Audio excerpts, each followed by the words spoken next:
next person ready to speak. That would be Ashlyn Dugan.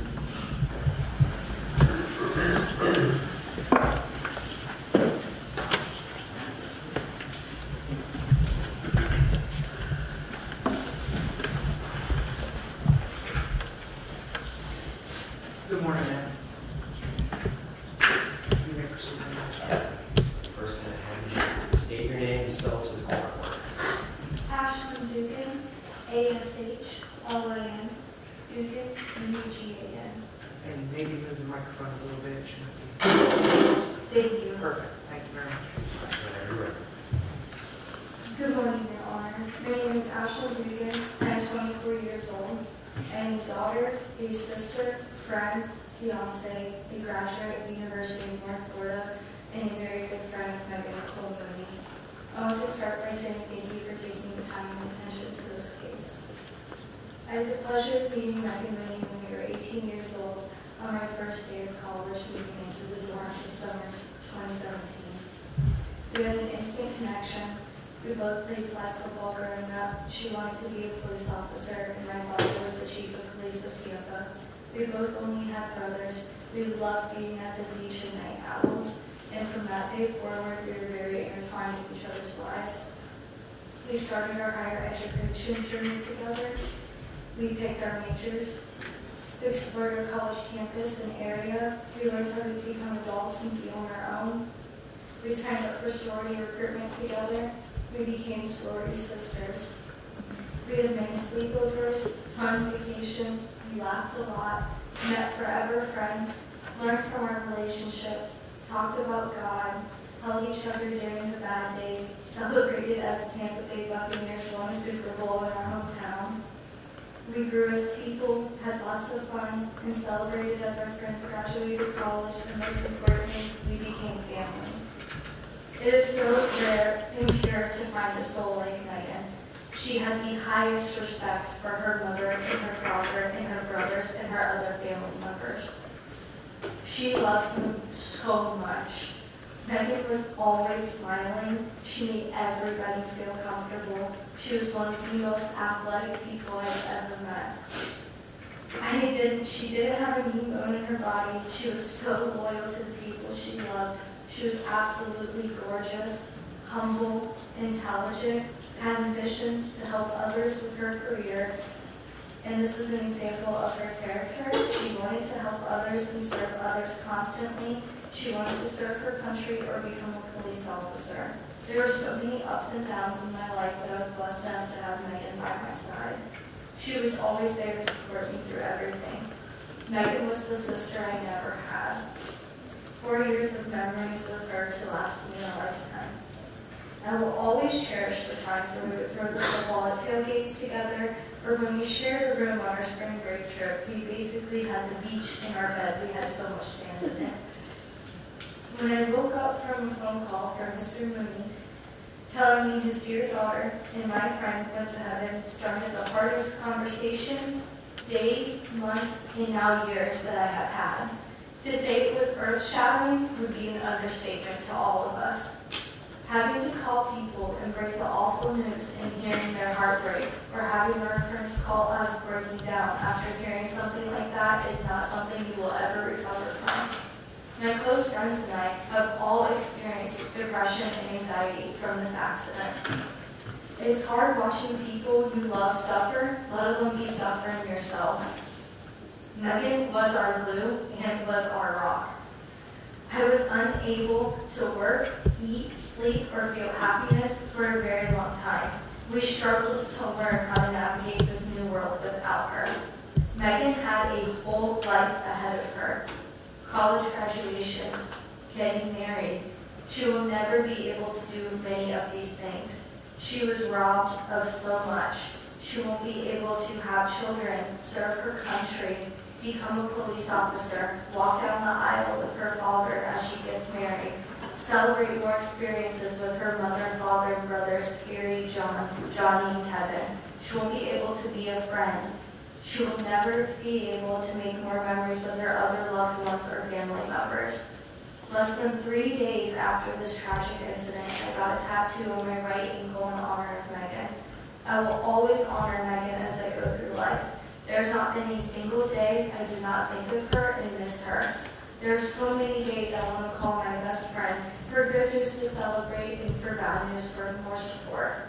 At the beginning of 2023, I got engaged, one of the best days of my life, and Megan was one of the people I wanted to call. She would be the maid of honor in our wedding. Every holiday, I think of the memories she'd be so happy making. None of us will ever be the same. Not only did Megan not deserve this, her sweet family has been through the worst of times imagined. No words describe their pain. They are a good family with good morals, good values. They have so much love for each other. They are God-loving, and people have great respect for all of them. Our friends and I have stayed in touch with them and have witnessed the most awful journey and pain that they have gone through. This has changed their lives forever, and they will never be the same. Megan taught me to give grace and tolerance to everyone. I cannot comprehend how this chain of events came together. Drunk driving is a known act of disregard for others' safety. There's always an affordable option to make a safe choice that the majority of people do every single day. Uber, taxi, Lyft, call a friend or a family member to come pick you up. Drunk driving is never the option. Every person who asks about my tattoo gasps in shock when I tell them my best friend was killed by a drunk driver. They give condolences expressing how they don't understand how this can happen these days. It's inexcusable, and we can never, ever let this happen again. The past 2 years have been a pure nightmare we will not wake up from. I have moved from the area, but every time I visit, I make a point to visit my dear friend's grave. I bring her flowers. I see the other flowers that people have left for her from Megan loved so much that miss her too. We all miss her. She deserves to be on this earth with us. How she was in that place at that time, I will never know. But I do know Megan and her family deserve earthly justice for what they have been robbed of. Your Honor, please deeply take all of this into consideration and that it is part of the court record. Thank you.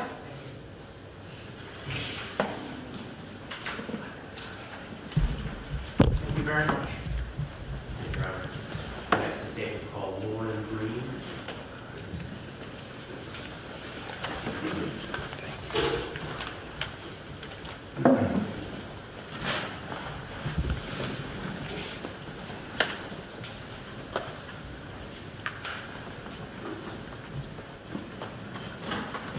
Good morning. Just make sure the microphone's near you, and then same as last, just say your name for the record. Lauren Green, Lauren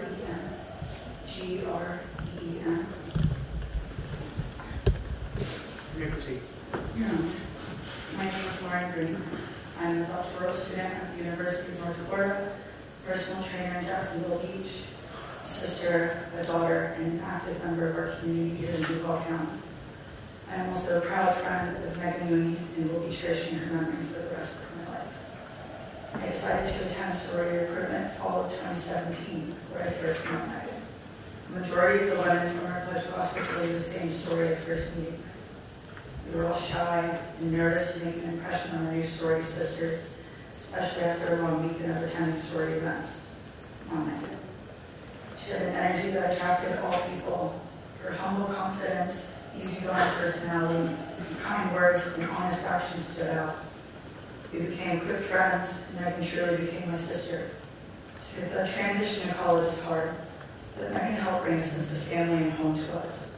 We did everything together. We couldn't even run to the gas station for a candy bar without bringing our new sisters. Our lives were completely intertwined. We had countless sleepovers, helped each other with classes, and grew as young women together. I remember when Megan and I got asked as dates to a baseball game. We ended up completely ditching our dates and just enjoying each other's company the entire game. Our bond is sacred, and I'm thankful for every moment I have with her. From then on, our group of friends was the most supportive and fun group of people in the universe. I felt so lucky to be part of such a loving, driven, and connected group of friends, with Megan at the center. In the 4 years I knew her, I never heard Megan gossip once. She would never put anyone down, judged, or felt less. She was always willing to give her time, even though she worked more than almost any of us. She talked about her family so positively, how much she loved her brothers and her parents. It was difficult for Megan to complain about anything at all. Her wisdom and calmness was beyond her years. Megan was not simply a good person, she was the good person. I wanted to be more like her. I still try to be more like her every day. Spring break 2020 was one of my favorite memories of Megan. Everyone on the trip brought suitcases full of clothes for a weekend getaway, but Megan brought a single duffel because she was truly happy with what she had. It was not caught up in material things. Megan wanted to be a Marine. She woke up early, ran miles and miles on the beach. She would do push-ups, sit-ups, and exercise even on vacation because she was dedicated to serve our country one day. The day Megan passed is burned into my brain forever. July 30th, 2021 was a Friday night. I texted Megan, as I usually would, to see if the establishment she was working at had live music that night. I didn't think anything of it. I just wanted to see the band play, and luckily I was best friends with a staff member. The live music that night wasn't the band I wanted to see, and I did not go see Megan at work. I hated myself for almost 2 years for not going to go say hello to her and hug her one last time. July 31st, I wake up to a call asking me if I knew what had happened to our beautiful Megan. I was then asked to let our close circle of friends know what had happened. That day, I called 15 different people and had to tell them all about our loss. Hearing their disbelief, their anger, their despair and sadness was heartbreaking. People who answered my call happy, then had their life changed forever. Having to tell people I love most, my sisters, she's really gone and isn't coming back. I was unable to work, unable to eat, unable to do anything other than hold people I love close. My apartment became a gathering place for all of our friends, crying and holding each other tight. Life had simply stopped. The only thing I did do was get a tattoo right next to my heart, so I always had her with me. I wanted a permanent reminder that she will be with me, and I will keep her next to my heart as I get to continue my life and reach the goals that she won't have the chance to. I hate that Megan's passing was how I got to meet her family. I hate that her mother, the sweetest human I've ever met, is without a daughter. I hate that I see all my pain, hurt, fear, and sorrows reflected in her family's eyes even deeper. I especially hate that Megan never got to be there when we all celebrated her birthday. It should have never happened. My friend, my sister's gone, and this should have never happened. There's absolutely no excuse, no reasoning, no explanation as to why this had to happen. We as a society are better than this.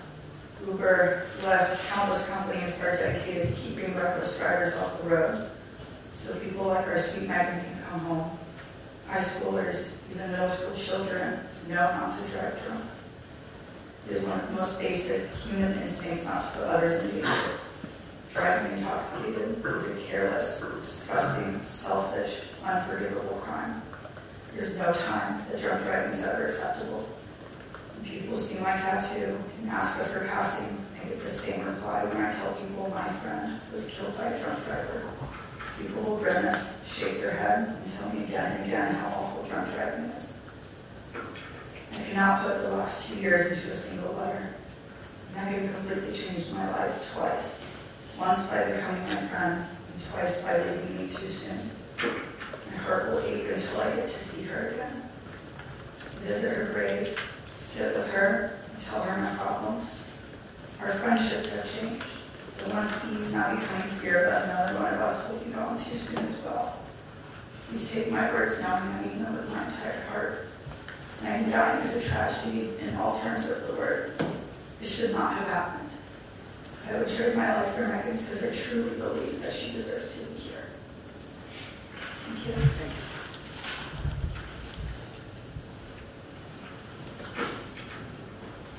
Statement of Nancy Green.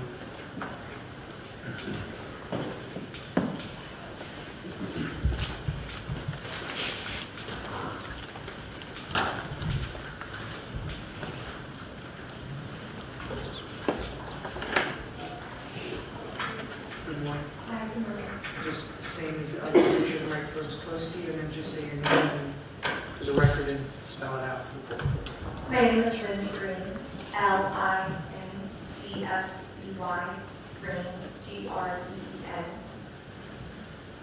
Your Honor, I am writing to share the profound impact the loss of my dear friend Megan Mooney has had on me, our close circle of friends, and our community. My name is Lindsay, and I met Megan Mooney 4 years ago when I was just starting college at the University of North Florida. She was one of my older sister Lauren's best friends at UNF and welcomed me with open arms as soon as I got to Jacksonville. I also joined Delta Gamma soon after I met Megan Mooney, and our friend group quickly became our own little family. We took trips together, laughed until our stomachs hurt, vented to each other, and loved each other unconditionally as if we were all biological sisters, not just sorority sisters. Megan was an extraordinary person filled with kindness, joy, compassion, and a zest for life. She was a bright and vibrant soul at the prime of her life, just 22 years old, full of dreams and aspirations. I have never heard Megan say one bad word about someone else, even if they had wronged her. She was the most optimistic, forgiving, humble, and selfless friend you could ever have. Megan made everyone around her feel loved and included. She had the most wholesome soul and was truly one of the best people I have ever known. On July 31st, I remember going about my daily routine and going to get a coffee. As I was paying, I got a call from my older sister, Lauren. She only got one sentence out before I started bawling my eyes out. Megan Mooney died last night, was all she could say before I ran out of the store and collapsed into a heap of screaming and crying. I felt like my heart was being ripped out of my chest right there in the parking lot. And I couldn't stop crying then, and to this day when I think of that phone call, I still burst into tears. When I got home, my sister was in the same state as I was. And my heart shattered even more when I realized that soon all of my best friends would have to find out the same tragic news that would change all of us forever. After Megan was killed, my anxiety and depression amplified. My therapist and my psychiatrist both noticed a substantial worsening in my symptoms and my overall mental health and well-being. I no longer felt safe being in a car, even if I did everything right, like wearing my seatbelt, following traffic laws, and driving sober. To this day, every time I drive or even get into the car with someone else, I still get scared that I'm going to be hit by a drunk driver. Megan was following every law, and she's the only person from that car crash who is in here with us today. Knowing she was doing everything right makes me feel like I don't have the choice to be safe on the road, and I'm simply at the mercy of other drivers' decisions. I'm terrified that one day, the same situation that my friend Megan was subjected to will happen to me. I have vivid nightmares of my friends and family breaking the news of my death to each other and sobbing uncontrollably just as I did 2 years ago. It hasn't gotten easier over the past 2 years either. I think about Megan Mooney every single day. I think about her listening to her favorite song on her way home from work, and then suddenly being in agonizing pain, scared, and alone in the blink of an eye after she was hit. After July 31st, 2021, nothing has been the same. Whenever I think about that night, I can't help but burst into tears wherever I am. I find myself engulfed in waves of grief, unable to escape, no matter how much time has passed. That my pain is just a fraction of the devastation that Megan's family is enduring. The loss of a child is every parent's worst nightmare, a heart-wrenching experience that no family should have to endure. The impact of this tragedy extends far beyond myself. Our close-knit group of friends have also been profoundly affected, and many of the joyous moments we once shared together now serve as painful reminders of what has been irreversibly taken away from us. Our community as a whole has been affected by the tragic and preventable loss of Megan Mooney. Her absence leaves a void in the heart of everyone that knew her and serves as a stark reminder of the devastating consequences of drunk driving.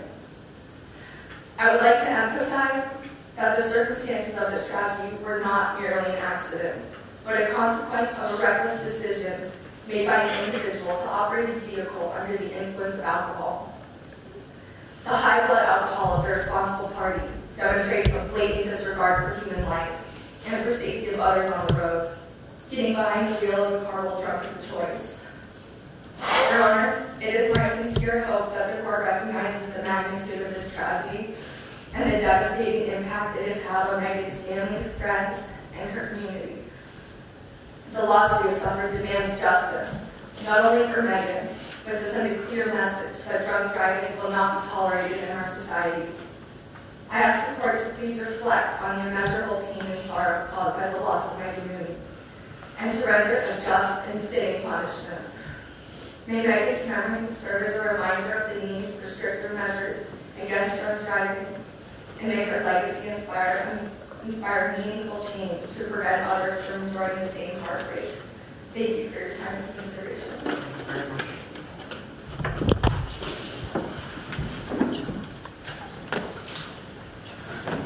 State with next call, Haley Cranbeck.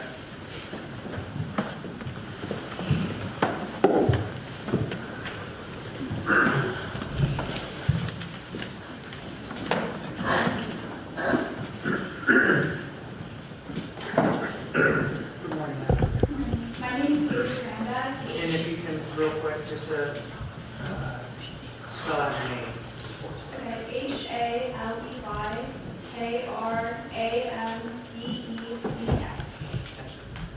Your Honor, my name is Haley Granda, and Megan was my best friend and my babe in our sorority. Megan was someone who I could always count on to be there in any situation, someone who could always make me laugh. She was the positive and adventurous friend who wanted to do whatever fun activity you mentioned. She just wanted to be with her friends, and I always loved that. When I first heard the news, I was in complete shock. I instantly felt my heart sink into my chest, just in disbelief that someone I loved was gone.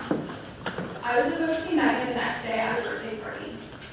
I was angry that someone would drive drunk and sad that I would never be able to hear her laugh or see her smile again because of that person. Megan being taken from us will impact my life forever. I won't be able to ask her to go on vacations, to be my bridesmaid, to grow and be lifelong friends. Megan was one of those people who just accepted everyone.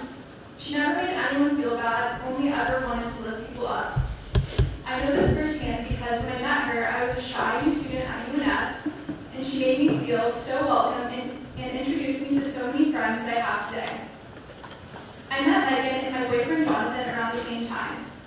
Jonathan lived Joe, Megan's boyfriend at the time. Her and I became so close, so fast, that people used to say I was only ever going over to Jonathan and Joe's house to see Megan. That's maybe true. She made the most out of every situation. She went with the flow and cared so much about other people. Megan was one of the only people who made it to all my birthdays since moving to Jacksonville. Anytime I asked her to be there, she was. One time we all went to Topgolf and she was really better than all of us. She was just naturally good at anything sports. I'm also very grateful that I got to go to Vegas with her. That will always be one of my favorite memories with her. We got to go to a male strip show and all of them gravitated towards her. She was stunning and everyone wanted to be near her. This tragedy has affected us all in so many ways. We have also connected throughout, had memorials for Megan, and celebrated her birthdays. This will never replace her bubbly personality being with us. However, I am grateful that I can still be close with Megan and her family. I can tell that this has not been easy for them and has affected them all greatly, as they lost a daughter, sister, and more.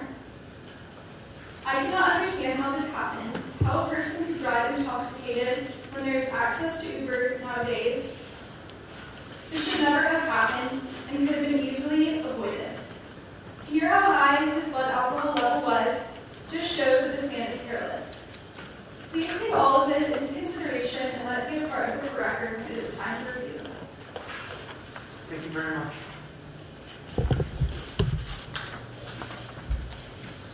Thank you, Your Honor.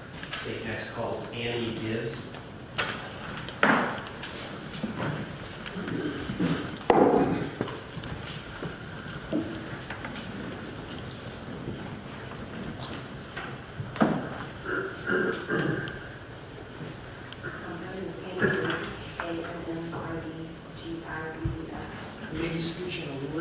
the mic yourself. Okay. Yes. Your Honor, my name is Annie Gibbs, and I met Megan during my second year of college at the University of North Florida. I was just joining a sorority and meeting a lot of good people, but Megan stood out because of her kind, caring, easygoing persona. Within moments of knowing her, I already felt like she was a very close friend I had known for years, and little did I know she would become a very, very close friend. Megan was an incredible human being. She was smart. She was a smart, strong young woman whose light and positivity was always shining. Megan always wore a smile on her face that was contagious to anyone around her and always helped lift everyone's spirits. You couldn't help but be happy when she was around. One of my favorite moments with Megan was finding out we grew up in the same town together when we were younger. She had mentioned something about high school she went to. We went down a rabbit hole of paths we probably crossed when we were little. The craziest coincidence was the Nativity Carnival, something that we had both grown up going to and had some of the best memories of. We just thought it was crazy that after all those years of possibly crossing paths, we finally met each other 3 hours away in college. Another favorite memory of Megan is when a bunch of us went to a beach house during spring break for a few days. Megan got roasted by the sun on our first day there and had one of the worst sunburns I've ever seen. I remember us laughing when she was pressing her finger into her skin and it would go a ghostly pale white color for a few seconds. It was absolutely ridiculous and definitely not as funny as we thought it happened, but the entire trip was one of my favorite memories to this day. When Megan passed, I had a hard time accepting that it had actually happened. I had just seen her the night before while she was working, happy, healthy, and always smiling. It was extremely tough to accept that my friend, a 22-year-old girl with her entire life ahead of her, had been murdered by a drunk driver. A stupid act that could have easily been avoided with an Uber or a phone call to a friend or family member cost the world an incredible life. One of the hardest things I dealt with following her death was having to drive through the intersection where the accident occurred almost every single day. At the time, I was driving out to East High School as an intern while I was getting my master's degree. Every day I had to drive through the intersection she was killed in. Right after it happened, there was still some debris on the road and it stayed there for days. I cried going through that intersection every day for a week, and it was the worst part of my drive for the rest of my internship. I would just keep up. Despite the sadness that this brought me, and I tried to turn it into a positive every day, I would just keep telling myself that this was Megan's way of showing me that she was there no matter what. There will never be a full recovery from this loss for myself or anyone who knew Megan. Even if you only interacted with her for 5 minutes of your life, you walked away a little happier.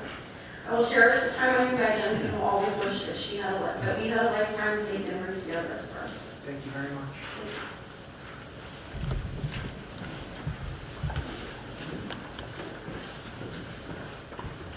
Thank you, Your Honor. And the next person is here, but he's asked me to read his statement. His name is Jonathan Eden.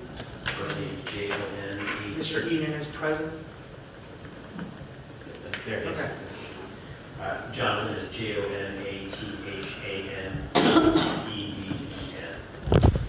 And he writes, Your Honor, my name is Jonathan Eden, and Megan was a dear friend to me. I met Megan through my good friend and roommate Joe Hannon, Hannon, who dated Megan for a year or so. I became very close with Megan as she quickly became a great addition to our friend group and my girlfriend Haley's best friend. I was always there for Megan, and she was always there for me. I remember the moment I received the call that Megan was gone. Saturday morning, driving through downtown Jacksonville. My heart stopped when Haley told me. I was in complete disbelief. We were supposed to hang out with Megan at my birthday party that evening. Losing Megan was a wake-up call, not only for me, but every single one of the people here who was close with her. It made me realize that we will never know when it will be our last time seeing someone, no matter the age. Haley is in Megan's tightest friend group from UNF. I have seen and been present in all of these moments of impact the past 2 years. This friend group will forever be affected by the actions and poor decisions of Mr. Motley. These girls love each other like family, and when Megan passed away, they truly all lost a member of their family. We all did. Megan lived in the moment. She was present not just physically, but emotionally. While she wasn't the most quick to open up to people, she was still the first one to be there for any of her friends. Even her passing brought her friends closer together. She was that type of person. Everyone that knew her knew the time they shared with her was important to her. She never said a negative thing about anyone else. Her friends were her world, and she acted like it. She was content as long as she was with those she cared about, no matter the activity or situation. I remember numerous occasions Megan walking into the room and her presence putting a smile on our faces. Shortly before Megan passed away, we went to Las Vegas for a UFC fight earlier in July 2021. Haley and I invited Megan and a couple of other friends of ours to come. We spent a few days living life to the fullest in Vegas. I am so glad Meg came. I was teaching her how to play blackjack. Sorry, Mrs. Mooney, I was teaching her bad habits. And I remember one of the last days we were playing, she had a chance to double down on her bet, and she was so nervous to put the extra bet down. We were playing at a $5 table, so this whole bet was like $10, so it was not a huge stake. I told her if she spends more than $10 on a single drink back home, and not to be a, for lack of better terms, wuss. She didn't listen to me and doubled her bet, but she won the hand. That was Megan for you. Megan did what Megan wanted, and I love that about her. I have so many good stories from that trip, and I would like to give more details, but what happens in Vegas stays in Vegas. I'm so grateful to have spent that time with her. The last time I talked to Megan, I remember she was trying to choose whether to go into the military or law enforcement. She would have given those guys a run for their money. Unfortunately, she never had a chance to find her own path in the adult world. We will never know the impact she would have had in the field she chose. She will never get to do any of the normal things I wish for myself and all of my friends sitting here. The careless and selfish acts of Mr. Motley have caused pain and suffering for hundreds of people. His offensive driving under the influence has caught up with him. Unfortunately, that is at the expense of another person's life. This is the easiest time in the history of motor vehicles to get a ride, yet he still chose to drive. There is no excuse here. I'm sure killing Megan was not Mr. Motley's intention that night, but I do know his decision to drive drunk was not a fluke. How many chances does a person deserve to do the right thing? Thank you, Jonathan Eden. Thank you very much.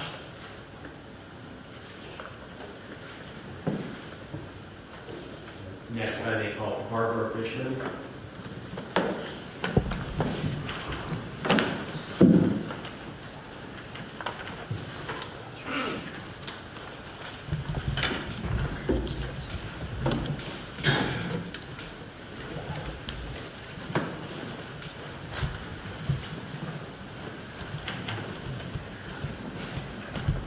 Good morning, ma'am.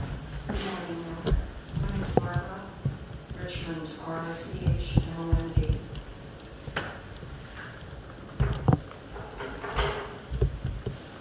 Your Honor, Megan Nicole was my niece. Her mother, Carrie, is my little sister. My niece, Megan, was a very special young lady from the moment she was born. She was always kind, sweet, and unassuming. That smile of hers made her even more endearing. She was loved by anyone who knew her.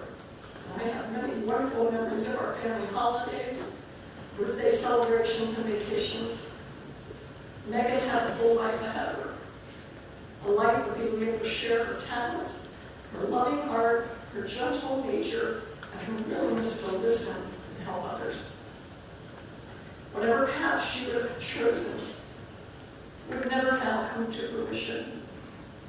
When the Moonies moved from Tampa, where Megan grew up, to the Jacksonville area, I was thrilled that I might get to know her even better as a young adult.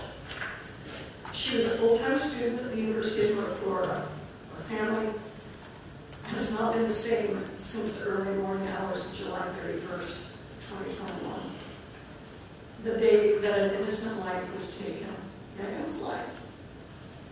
When a tragedy like this occurs, nothing in the world matters anymore. My niece, Megan Nicole, was 22. She was doing everything right. She was just a couple of months away from graduating from the University of North Florida, living at home to save money, working not just one part-time job, but two.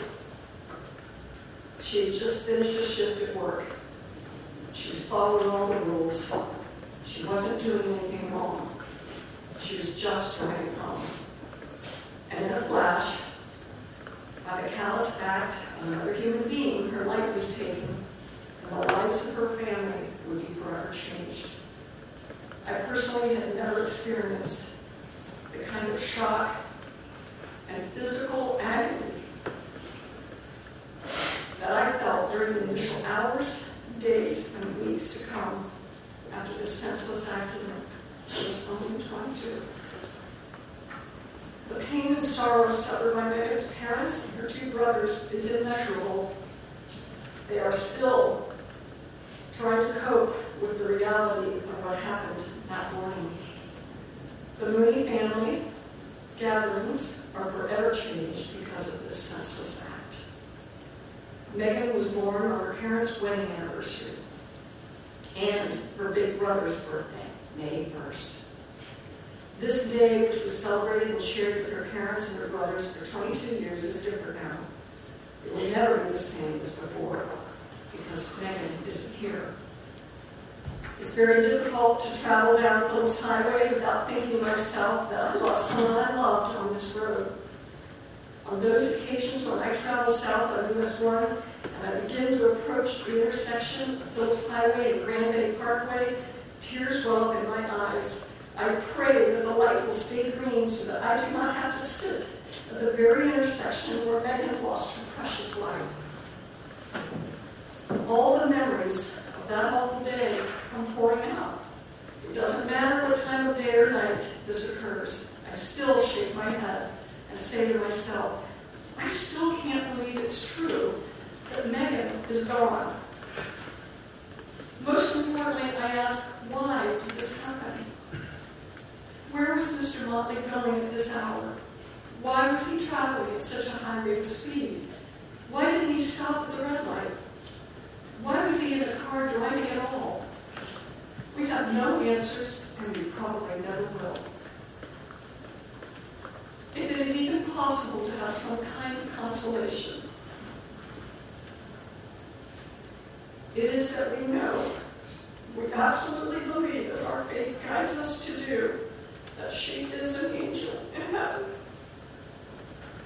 Anyone who had the privilege to know her, anyone who was lucky enough to work with her or have her as a family member or friend would agree with this. Having gained an angel that day, the Lord is close to the brokenhearted and saves those who are crushed in spirit. Megan will forever be missed, and our hearts forever broken. I respectfully submit this. Thank you.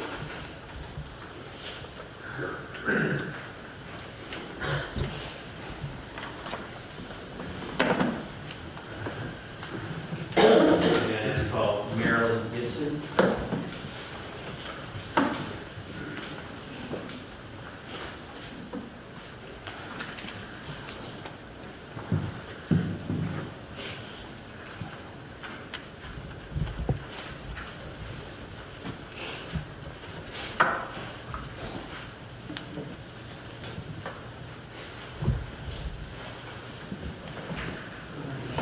My name is Marilyn Gibson, Marilyn Gibson, Gibson.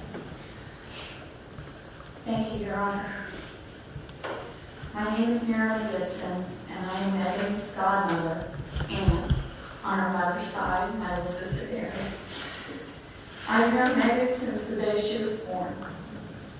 How has my life changed as a result of the untimely death of my dear niece Megan? First of all, I want to thank God for the gift of Megan Nicole Mooney. All our lives have changed because of Megan, undoubtedly, and without question, would have been a continuous bright light here on earth had her life not been taken from her so abruptly through the careless and selfish act of one man. Megan had her whole life ahead of her.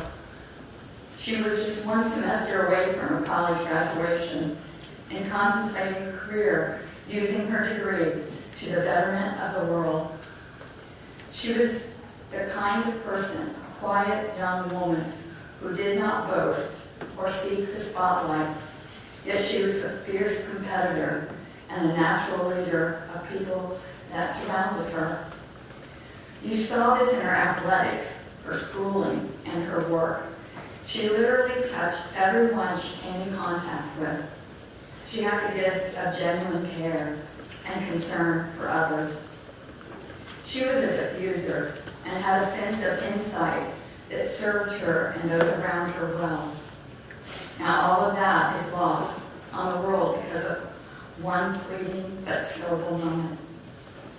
I believe with all my heart that if the individual to be sentenced here today had been present that fateful night when Megan was working, helping to save people from driving under the influence from a nightclub or a bar she was working, that Megan would have sensed the situation and worked to have gotten an Uber and saved the situation from becoming what it was. This is what we all have now lost. Megan was my goddaughter, and she and I had a special little relationship. So many precious memories. However, one of my favorites is the time Megan came up from Tampa on an Amtrak train for a week-long visit, her first train ride. She was so filled with excitement and adventure. Our family loved having her with us, and they took her in just like she was one of their sisters. Megan was the embodiment of what is right with the world. She has a smile that would light up a room. She had so much to give to all of us, and her future was so bright. The people in her world benefited every day from her presence, and there are not enough people like that in this world today. She was taken away before her true impact on our society could be realized. I truly miss Megan. We miss Megan. But we know in our hearts that she is an angel in heaven and advocating for all of us. Every night that I look up and I see the moon, I think of Megan and will for the rest of my life. I know Megan is now saved with the Lord in heaven and at peace. All of us have been cheated out of the fullness of her life. With all of us, I am blessed to have been a part of Megan's life, and I will never forget her kind gentleness and her smile that warmed you all over. If only had the right choice been made on July 31st, 2021, then we would not have been robbed of Megan's life, and she could have been with us today. The consequences of this sentence being imposed today for a selfishly poor choice were not about to be handed down. God bless you, Megan, and I know that I will see you again. Love and I will see you. Thank you very much.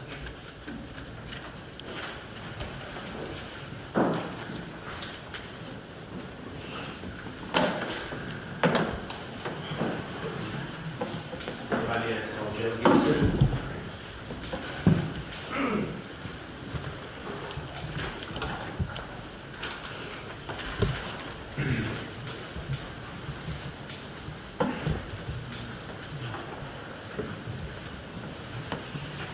Good morning, sir.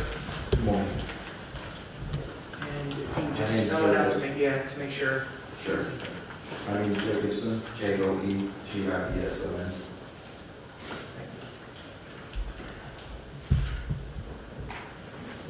Your Honor, thank you for giving us the opportunity to voice the impact this crime has had on our family. My name is Joe Gibson. I'm Megan Mooney's cousin. On her mother's side of the family. They've known her since the day she was born. My mom is Carrie Mooney's sister and is Megan's godmother. On July 31st, 2021, our family was changed forever by the egregious actions and decisions of Michael Motley. Our beautiful little cousin, Megan Mooney, had her life stolen by the decisions of a man with no regard for the laws in this country to keep our citizens safe. We're all humans. We all make mistakes. But it's very uncommon for a mistake to come at the expense of another person's life. Our family has been tormented with all the questions that come from a life-changing experience like this. Why wasn't he getting help? Why wasn't he in the system for his past offenses and being forced to participate in therapy for his illness? Why was he able to drive? Why didn't Michael Motley call an Uber or Lyft that night? Why was he headed north when he lived south? Where was he headed? These and so many more are questions that we will never have answers to. I don't know how you can quantify justice for the actions and decisions Michael Motley made that fateful Friday, which ended at the expense of Megan's life in the early morning hours of Saturday, July 31st, 2021. Maybe hearing the story from our family's point of view will give you a small glimpse of the impact it's made on her mother, her father, her brothers, her aunts, her uncles, her cousins, her classmates, and her friends. On July 31st, I woke up excited to start a beautiful Saturday morning in the summer with my wife and my children and a family of close friends. We had a boat day planned for a trip out to some of the sandbars in St. Augustine. I was going through my normal routine of waking up to a hot cup of coffee, then walking out to the garage to begin loading and packing the boat. I remember the birds chirping and the still calm of the early morning. Dew drenched the plants and grass from the summer morning humidity in Florida. I remember the birds were extremely active this morning. I remember watching two beautiful, bright red cardinals flying around before they perched in the nearby palm tree in my yard to observe me packing the boat. At the time, I didn't think much about it, but I was mindful to say hello. As I finished packing up all the supplies and the beach gear to make a memorable day, I was drenched with sweat, so I retreated to the house to take a cool shower. After a quick rinse, we started preparing breakfast and woke our slumbering children. It was about 8:30 in the morning. Little did I know, Megan was already stolen from us, and the Mooney family was already going through the worst morning of their lives.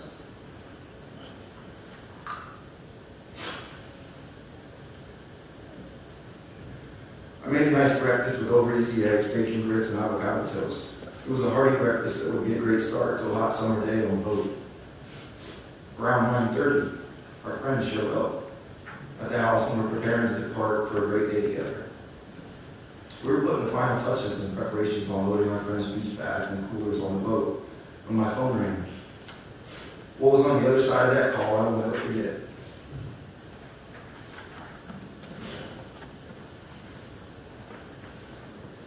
It was my dad, Cecil, my mom, Marilyn. They were on the call together. They asked me if we were okay and if we were at home. I knew there was something wrong because I could hear the sorrow in their voices in just those first couple of words.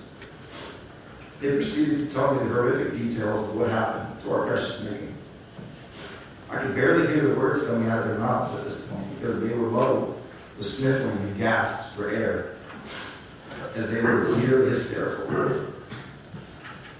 They told me that she was struck by what appeared to be a man who was presumed to be grossly intoxicated. It ran through two red lights and two intersections before barreling into Megan's driver's side door on US 1 at the intersection of 90 and US 1.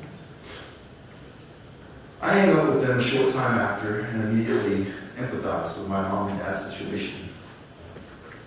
I knew they had to go through those calls 3 more times with my sisters Amy, Carrie, and Sarah. My heart sank, my eyes welled up with tears immediately. All the worst thoughts raced through my head. Did Megan see his headlights right before he smashed into her? Did she suffer in pain as she lay there helplessly in her car praying that someone would save her? What pain did she have to endure before she lost her beautiful young life? What thoughts was she terrorized with as she took her last breaths?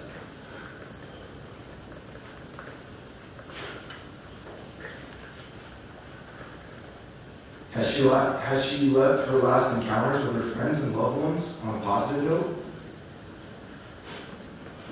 What regrets raced through her mind in the final moments?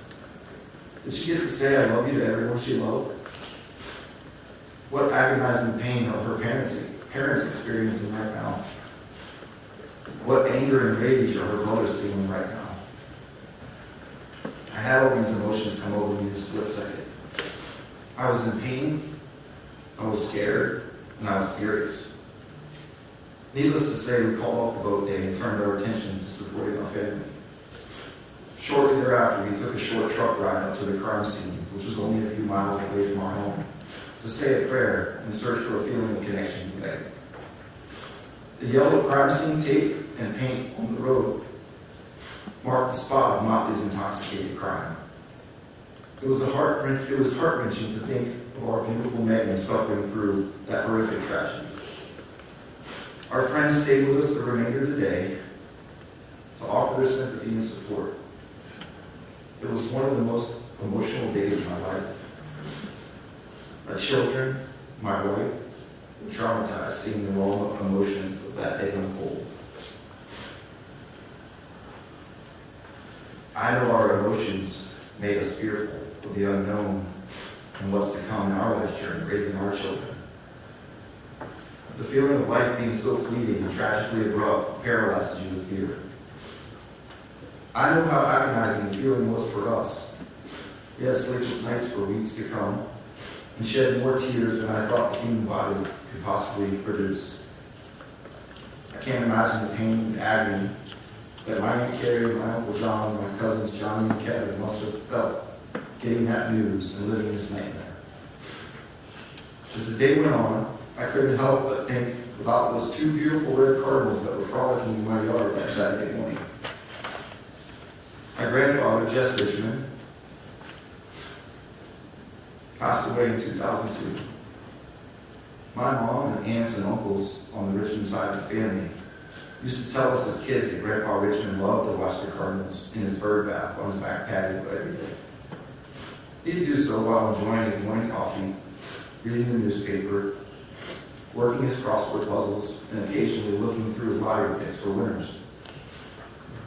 Mom told us, as kids, that every time she sees a red cardinal, she thinks it's Grandpa Richmond stopping by to say hello.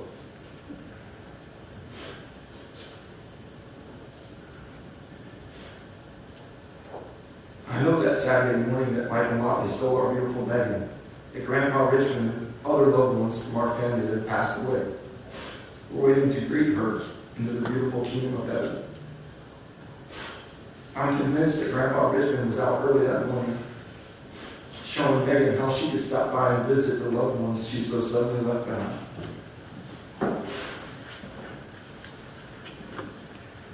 Megan was so young and beautiful. She had the biggest, most beautiful smile, and she showed it often. She was a natural athlete. Megan loved to compete. She was a star at every sport she played. Whether it was soccer or softball, flag football, or golf, she excelled. She was fearless. I remember throwing the football with her when we would get together for family gatherings. As a prior collegiate quarterback, I remember thinking, this little girl can really spin the ball. It was impressive. It was no surprise to hear from her high school and college friends that Megan was the star quarterback on her flag football teams. Megan could pick up anything athletic in a blink. Dad and Mom hosted her for a week one summer, and we all got to enjoy time watching the young woman she was becoming. I remember taking her water skiing for the first time on a summer trip up to Jacksonville. My dad gave her a few short instructions, and she jumped into the water with her skis and grabbed the rope. She was confident and she was fearless. Much to most of our surprise that day, Megan popped up on the first try. She was a natural. Water skiing for the first time often ends in several failed attempts. Well, not often a nose full of water and a few embarrassing moments for most of us. But not for Megan. She was a natural. My wife Brandy and our girls Emma and Kenley enjoyed special times with her while she lived in Jacksonville. Megan loved spending time with all of us. She would come over for pool time that would turn into Megan helping the girls and Brandy prepare dinners. Whether it was playing board games with the girls or teaching them to play sports, or as a sous chef in the kitchen helping cut all the vegetables and cooking the meat, or washing the dishes and cleaning up the kitchen. She was always actively part of the family and helping lead in any way that she could. She, Brandy, and the girls took trips to the beach to boogie board, surf, and hunt for shark's teeth. Our kids idolized Megan in just the short time they had to get to know her. I remember Brandy and I thinking at times while she was with us, I hope our daughter turns out like Megan.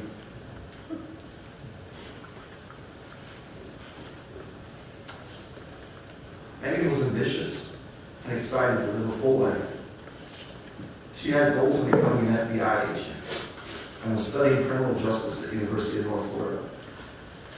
She was going to be fantastic at solving crime and putting criminals like Michael Motley behind bars so they couldn't hurt innocent victims and their family and friends. She was fearless. She was social. She had an abundance of friends at UNF, including the entire network of sisters in her sorority. She also had what appeared to be a close-knit family of friends at the beach. She did not judge.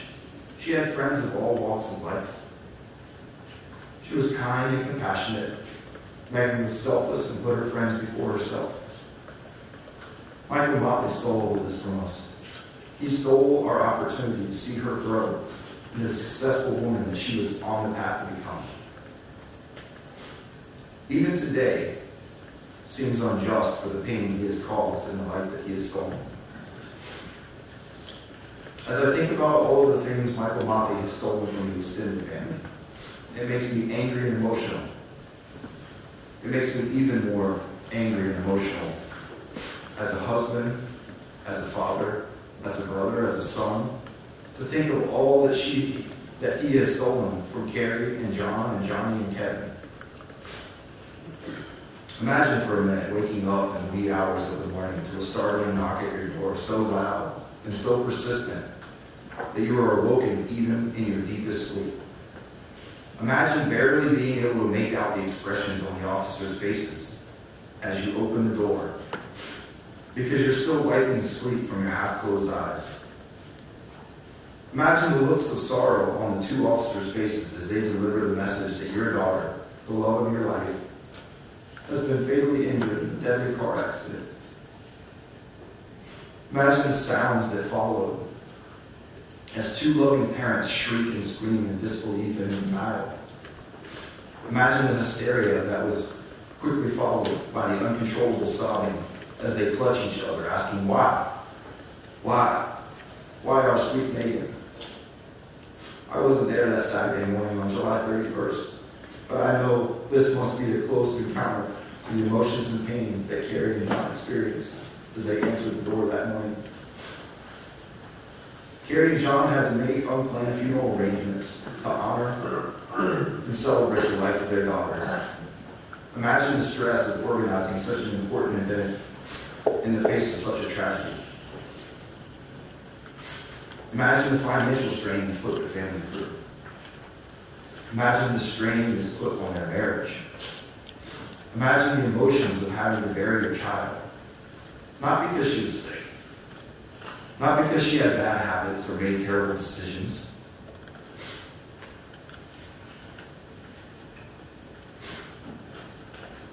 But because a man, a 60-year-old man, decided to climb into a car at 2:30 in the morning after far too many drinks. Then imagine that person speeding 80 plus miles an hour through a 45-mile-an-hour zone, going through 2 red lights and 2 intersections while on a suspended license, before plowing into your daughter's driver's side door, rendering her lifeless.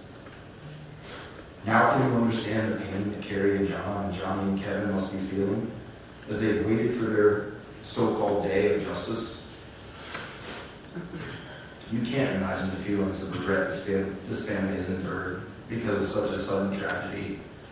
The torment this family is going through by never getting to say goodbye is infinite until they meet again. I know my Aunt Carrie will never get the opportunity to celebrate her daughter graduate college. She won't get the opportunity to give her advice on interviewing for her first job. She will never get to help her daughter plan her wedding. She will never get the opportunity to hold her hand during her first sonogram or labor and delivery of her first child. She will never get to host a bridal shower and celebrate with her on her bachelorette party. She will never get to host the baby shower or help her bake her husband's favorite birthday cake.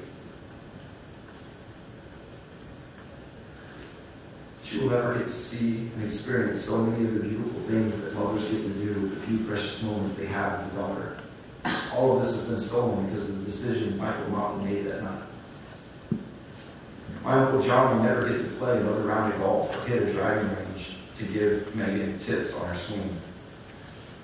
John will never get to walk his daughter down the aisle on her wedding day. He will never get to cuddle his grandchild in his arms for the first time on delivery day. John will never get to have the man of Megan's dreams ask for her hand in marriage. He will not get to celebrate her induction ceremony with the FBI or law enforcement.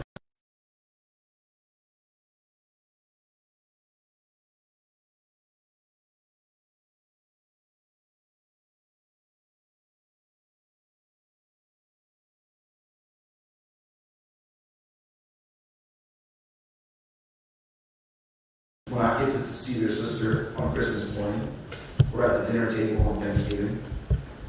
They won't get to exchange stories of their college days or the fun times they remember as kids.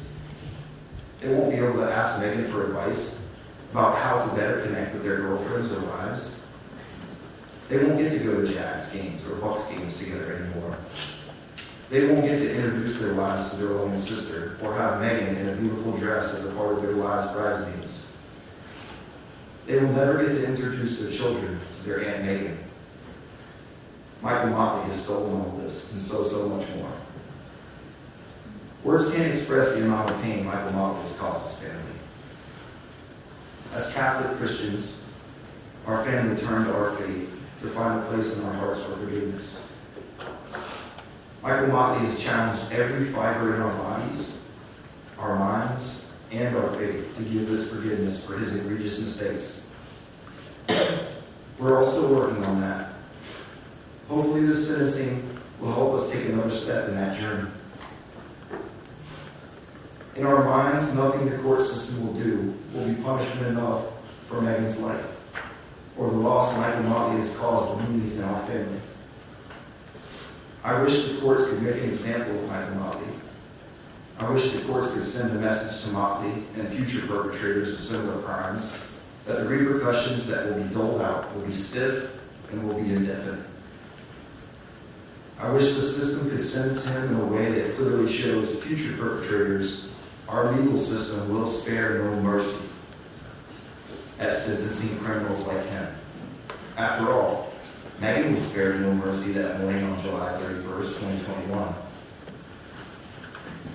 In closing, I would like to reflect again on the impact Megan made on her family, her friends, and the communities she lived in during her 22 years here on Earth.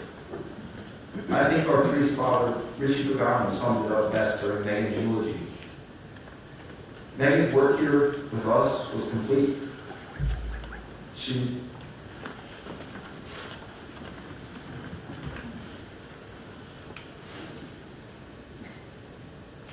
Megan loved so deeply and gave so selflessly that she was called home.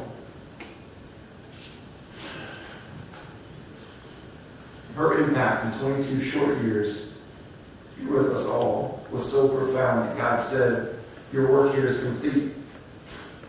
He called her home to be in her eternal kingdom of heaven on that early morning, July 31st, 2021.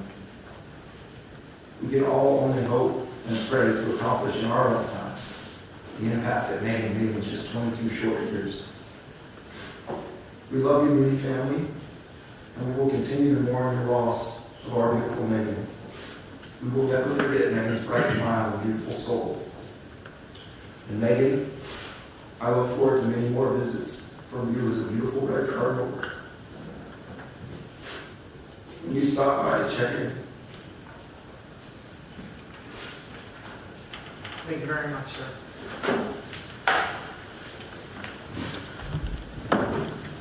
Appreciate it. We have 4 more statements.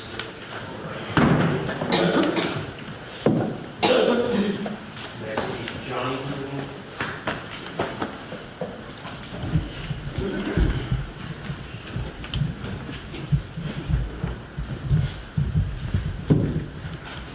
Good morning, sir. Good morning.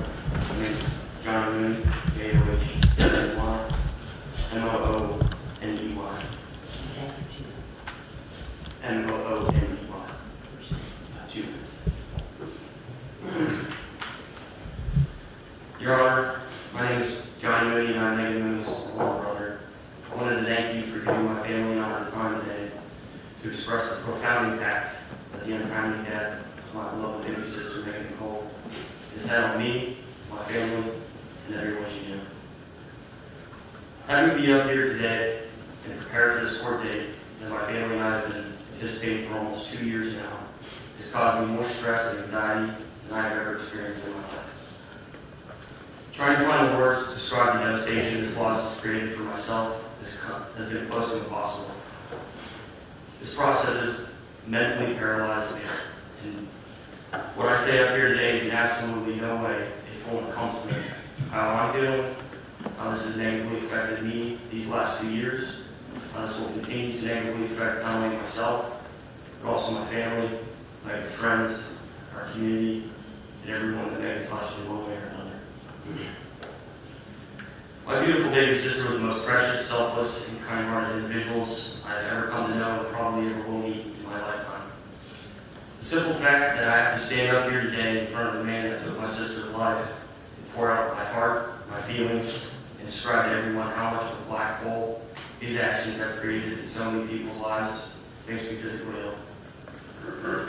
Before I dig deeper into the impact this tragedy has made on me and my family, I want to provide you with some clarity on how close my sister and I were. 24 years ago, on the day I turned 2 years old, I received the best birthday gift. My second birthday, I got to meet my baby sister for the first time ever in Brandon Regional Hospital, May 1st, 1999. From that day forward, we were forever birthday twins, despite us being 2 years apart. Not to mention, our birthdays also fall on my parents' anniversary, which is something that I believe. I couldn't have been more ecstatic that day. God gave me my best friend. Megan and I were inseparable growing up. The world was our oyster, and we had the imagination to be anything we wanted to be, depending on the day.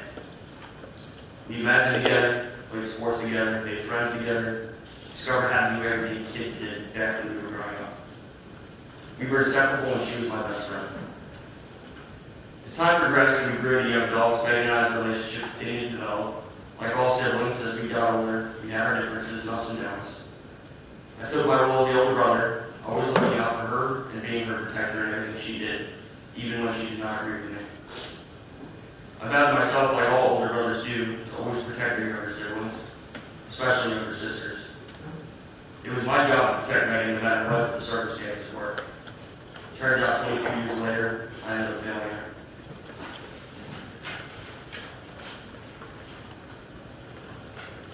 I'll never forget the day that our lives as a family changed forever. Our world came to a screeching halt. The unimaginable took place on Saturday, July 31st, 2021. I had failed to fulfill my duty as her older brother and as my baby sister's protector.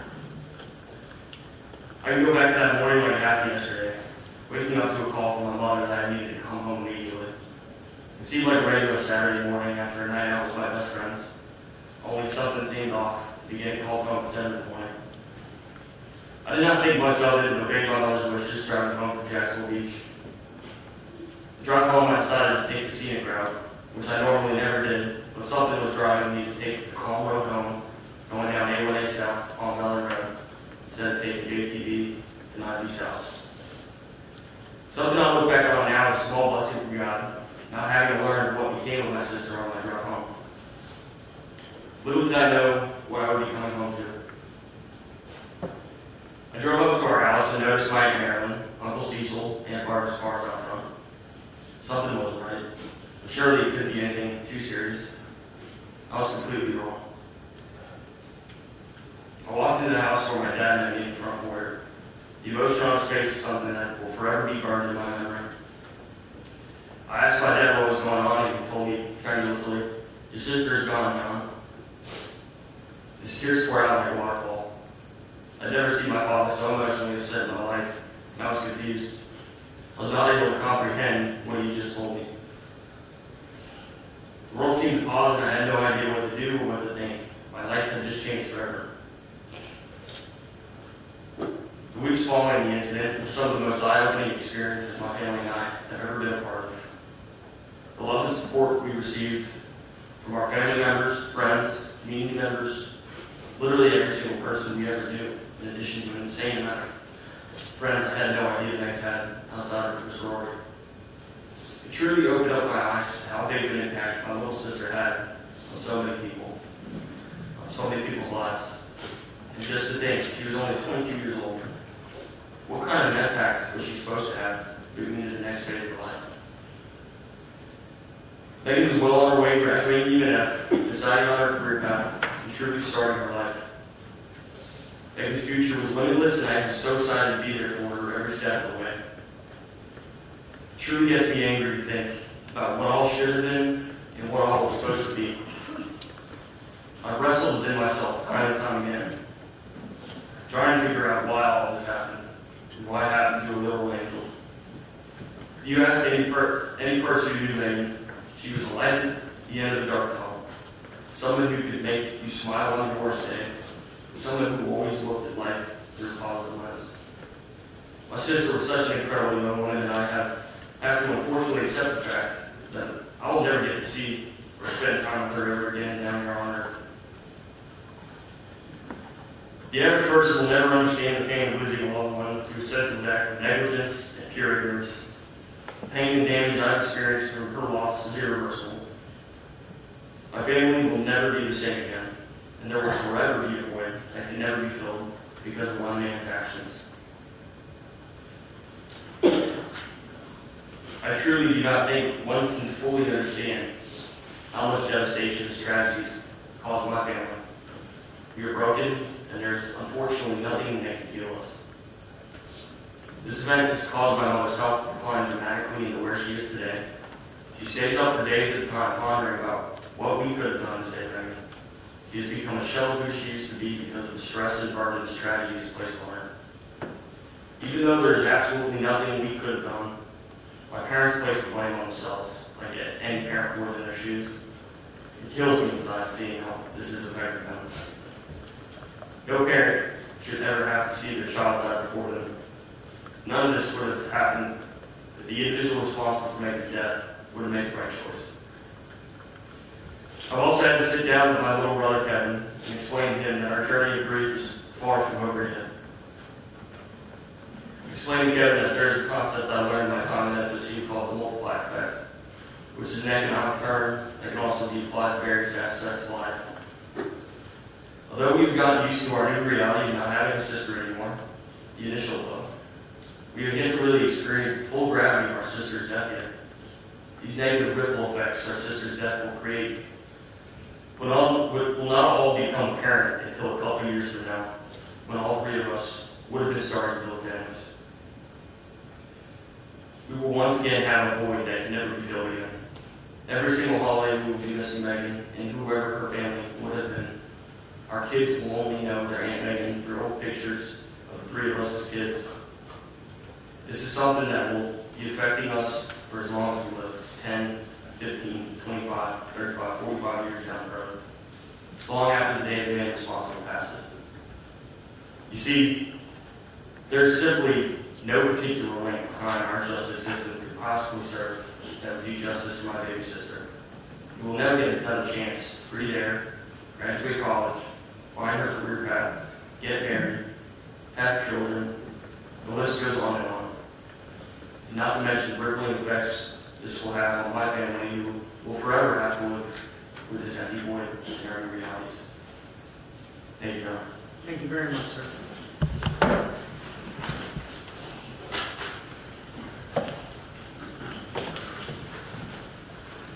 Stage next called Kevin Mooney.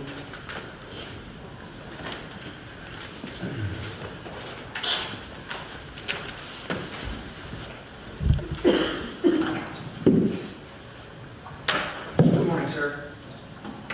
Kevin Mooney, Kevinmooney. Your Honor, my name is Kevin Mooney, the younger brother of Megan Mooney. I just want to thank you for letting my family and I express our thoughts and feelings on the death of my sister. I never thought in a million years that I would make one of these, but here I am. I'm here because of one reckless and irresponsible individual. On July 31st, 2021, my sweet sister, Megan, was taken from us. On July 30th, 2021, the day before Megan was killed, I spent the whole day with my great friend.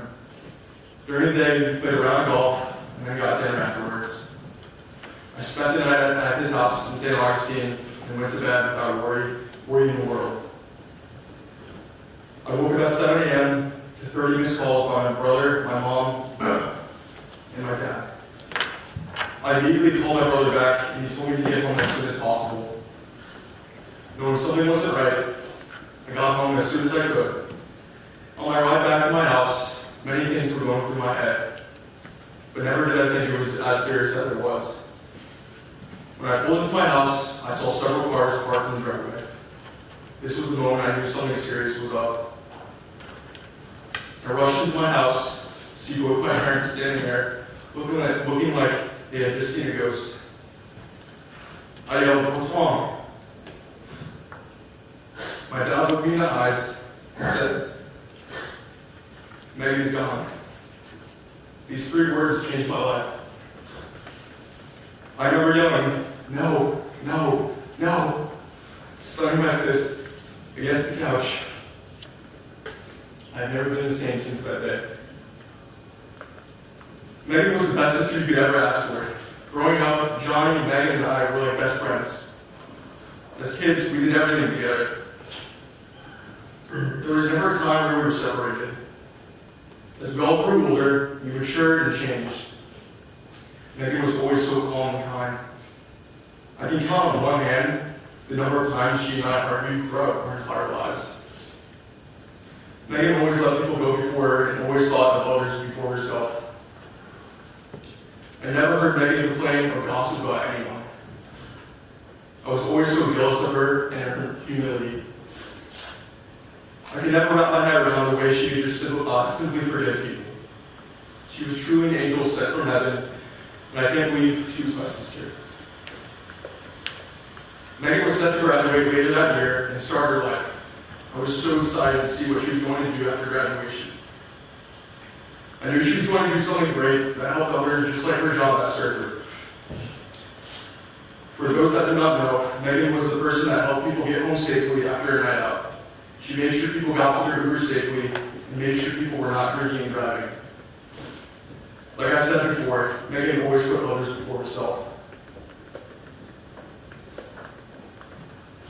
All of this has impacted me in several ways. Within these 2 years, I caught myself wanting to text, call Megan, because I was wanting advice or I wanted to tell her something that I thought she would think was cool. One individual has brought me so much. I will never have the privilege to introduce Megan to my future wife. I will never be able to hang out with her and her friends. I will never have the chance to ask her for advice on anything. I will never be able to introduce my children to my sweet sister. On top of that, I dread any holiday now, because I know it will never be the same. Every time I see a family picture, I break down in tears, wishing she was still here. There will always be an empty void in my life.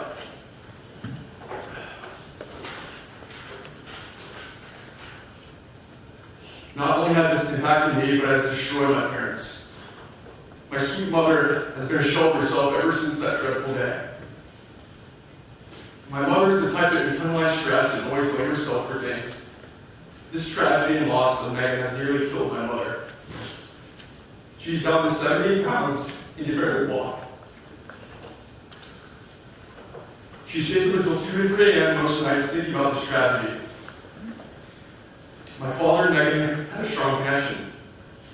They both are very similar, so they always had a special bond. This has destroyed my father. Because of one individual, my father will never have the privilege to walk down a beautiful daughter down the aisle on her wedding day. He will never have the opportunity to go play golf with her again. These things are just the tip of the iceberg. I encourage Mr. Motley to explore the Catholic faith and get close to God and ask for forgiveness. The main goal we should all be striving for is getting to heaven. That's our main mission here on earth.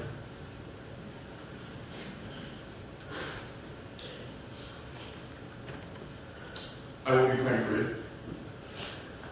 I just want to thank everyone that has supported me and my family throughout this entire grieving process. You guys will always hold a special place in my heart, and there's no way I could have gotten through this whole process without the support of you guys. Thank you. Thank you very much.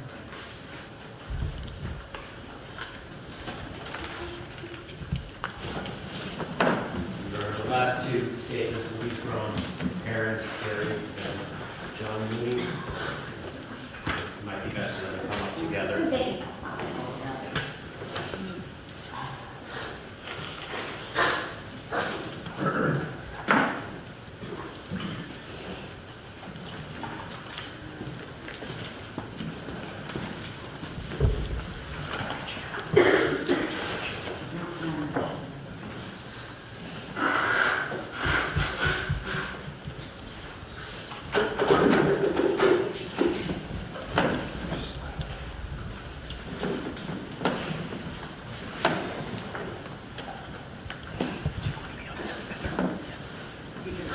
Carrie Mooney, C-A-R-R-I-E-M-O-O-N-E-Y. Good afternoon, Your Honor. I'm Carrie Mooney, and I'm Megan Mooney's mother, or as many of her childhood friends called her, Motley, and her high school coaches and college friends referred to her as Moons. Judge Sachs, thank you for allowing us the opportunity to voice how this horrible tragedy has affected all of us, and for the time that you've already given it. I've been anticipating this day for what seems like a lifetime. The last 3 months leading up to it, I literally felt like an impending doom was about to happen. The stress and anxiety overwhelming. Before I get into I had dreaded having to look at this person, Michael Motley, in the face, because I spent, admittedly, 2 years despising him, to be perfectly honest. Before I get into the specific psychological, physical impacts it's had, for context purposes, I'd like to give you a snapshot of who our gorgeous, angelic, 22-year-old daughter Megan was, and some context also of what was going on the previous 6 months to a year before our precious angel was absolutely and abruptly taken out of our lives. I promise to not go on forever, but I want to start with Megan's birth story because it's a pretty remarkable one. When I was in my 4th month of pregnancy with her, I was down to 90 pounds, and the scale was continuing to head in the opposite direction of where it should be going. That was because I was experiencing the absolute worst Crohn's disease flare-up, of which I was diagnosed only 6 weeks after our first child, Johnny, was born, a year and a half earlier. We were never so frightened and very nearly lost our sweet Megan. But despite living in Tampa, the Mayo Clinic up here in Jacksonville, they agreed to see me where I was immediately admitted to stay for 2 weeks before being released. I had gained back some of the weight, and I was sent home on medicine prednisone. Everything after that went fairly smoothly until May 1st, when Megan arrived into the world 6 weeks premature. Her due date was actually June 12th, which was my parents' wedding anniversary. Once again, we were scared to death. It was far too early yet for her to be arriving. But God certainly had his hand on Megan, our forever special angel girl, from the start. You see, May 1st was John and I's 6th wedding anniversary, and also her big brother Johnny's 2nd birthday. Yes, all 3 of those life events took place on the same date. And to make it even a little more blessed by God, Megan came in weighing 5 pounds, 1 ounce. Yes, the first day of the 5th month, that thing, 5-1. The OBGYN was blown away and told John to immediately go out and purchase lottery tickets. But Megan, by the grace of God, only spent a week in the NICU unit and had 0 deficits physically or mentally her whole entire life through. She was 100% a blessing and a true gift from heaven from the very beginning. Megan's entire childhood was an absolute dream. From the time she was born all the way through literally her junior year of college, we could not have asked for a sweeter, more angelic daughter. She was never mired down in the typical girl drama I'd overhear numerous moms over the years talking about, how some other girl who didn't invite their daughter to this party or to that sleepover, and then they'd go on and describe this total meltdowns that their daughters would have. No, not Megan. She never put us through anything remotely like that. Megan also never engaged in gossip either, ever. She just didn't enjoy tearing others down or ridiculing other girls. And we can scarcely think of a time we ever had to punish her, I swear. What stood out the most about her was this innate selflessness she possessed. She put everyone in her young life ahead of herself. I remember in a dance class that I had her at 4 years old, she let every other little girl ahead of her to line up to do the routine. And she'd end up not getting her turn or be stuck way in the back. I tried explaining. I said, honey, sweeties, it's absolutely fine to let a couple of the little girls go ahead of you, but not the entire class, baby doll. She was that kid in elementary and middle school to befriend the shy kids, the new kids, or the handicapped kids, despite how popular she could have been with her good looks, personality, and athletic ability. In fact, by middle school, the popular cliquey girls would actually get angry with her, never understanding why Megan would always try to include the lesser kids. She simply got along with everybody. She had friends in all the different types of groups. She'd go out of her way to sit at lunch so often with the less popular ones. Megan was also the least materialistic girl I ever knew. I'd buy her so many cute outfits that would just hang in her closet, the tags still on them. She was never about hair, makeup, nails, any of that. Her first college roommate has a hilarious story about a pair of old smelly shoes that she simply wouldn't throw out. I was so mortified before they even became roommates, and I said, you're not taking those shoes, I hope, with you. Honey, it's time to get a new pair. I'll buy them. Let's go get them now. No, she wanted to keep those shoes. And so she brought her to the dorm that, and roommates, she didn't mind. When her roommates saw what kind of fun giving roommate she was, she cared less and turned it all into a huge joke. But it was just adorable. You had to be there. But I heard so many stories after she was killed from her friends like that. How she completely dropped everything for others. One weekend she had a big exam the next Monday, and she should have been studying for. But she drove one of the UNF girls' friends all the way down to Daytona to go collect her purse or phone or whatever the girl had left behind from the weekend. Megan drove her all the way down there, not worrying a bit about herself or her upcoming exam the next day. She attended Catholic school from 3-year-old preschool to 8th grade in Tampa. She was always a solid A/B student and was chosen twice to play the role of the Virgin Mary. The second time held great weight, though. It was to get to play the role of the Virgin Mary in the reenactment of the Stations of the Cross during Lent. Her peers actually voted for the one girl out of 88 graders who most closely displayed the humble, sweet, kind, forgiving, selfless virtues of Mother Mary. Her teacher would describe to me that they literally prayed over it. It was not a popularity contest. It was a great honor for Megan. Megan was quite the athlete her whole life, too. That 4-year-old dance class was soon replaced by sports the second her dad put a ball into her hands. There was not a sport she didn't play all the way through high school. We knew what a natural she was. And she was literally on the soccer, basketball, softball, and volleyball teams all through Montgomery, her Catholic school. She was on a neighborhood rec swim team for a while, but she spent most of her time playing softball as a shortstop on the local Bloomingdale Little League team for 7 years. She was awarded the Cougar Award for Best Female Athlete and All-Around Student for the previous 8 years of being at Nativity, which is based not only on her natural gift at sports, but also her excellent grades, her sportsmanship, and strong character.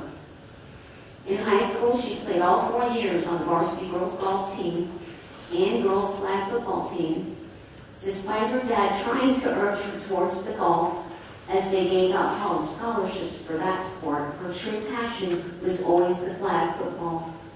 She played quarterback and was a captain her junior and senior years. She was a joy to watch, and wow, could she ever throw the ball. Her coach commented to her brother, Johnny, after a long week of practice, as the coach was also Johnny's AP history teacher, and said something like, you know, Megan really got to take it back a little, as she's broken the fingers of two of her teammates. When she wasn't focusing on her sports, she was studying or doing volunteer work to do her, high school community service hours. And she began working part-time at Publix at 16 years old, and worked there for 6 years until the day she tragically died. Her work ethic was impeccable. She never called in sick or was rarely late in 6 total years, according to her performance evaluations at Publix. All through high school, she carried on that quieter, shy persona and simply stayed busy with her sports, studies, and her Publix job. She had a couple of close girlfriends, went to the football games, homecomings, and the prom, but she was not a huge social butterfly through high school. All we knew as her parents is that she never ever put a foot wrong, ever. And I'm not making this up. I mean, it was almost like, how could I even be this girl's mother? Because I was nothing like her. But anyway, I digress. Now, fast forward to her college years at UNF here in Jacksonville. And this was before we as a family had moved up here yet. She did get to experience 1 year at UNF without her parents around. In that freshman year, she joined a sorority, Delta Gamma, and she really started to come out of her shell and became quite the social butterfly. Her friends would all tell you. She made the most amazing girlfriends, too. The kind any parent would be thrilled that their girl had made. These great girls were and are the type that would have been lifelong friends, that are in each other's weddings and at their baby showers in the years when they begin having their own children, and even into their old ages. But sadly, that will never be realized for Megan now. These girls, Your Honor, I feel like I gained like 15 new little daughters. They are the most kind, warm-hearted, loving. It's no wonder Megan gravitated to them. I will love them forever.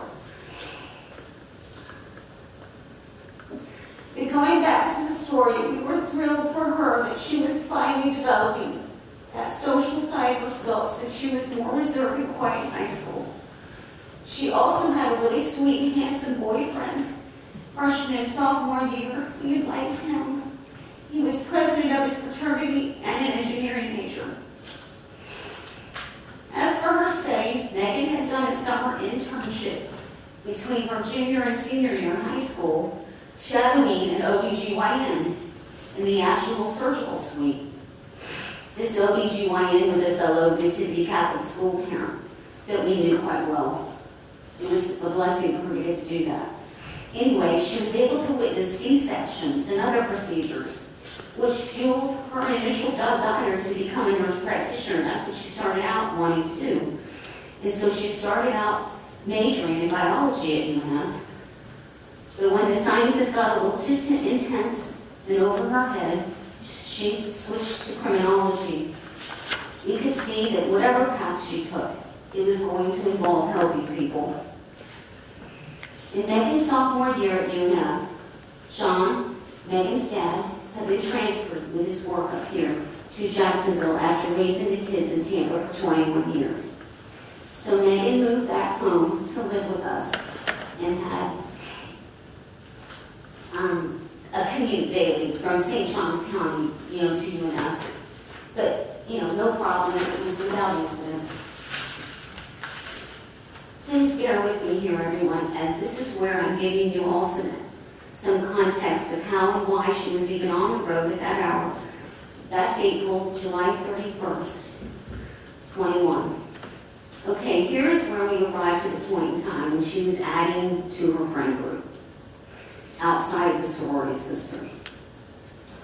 I'll call it a new element of friends. that we definitely didn't care for. In particular, there was a young man, I won't name him here, that she initially met at Publix, where he apparently only worked a short time. But suffice it to say that the first and only time we met him, one of my sons looked at me after he left and said, so who was that guy?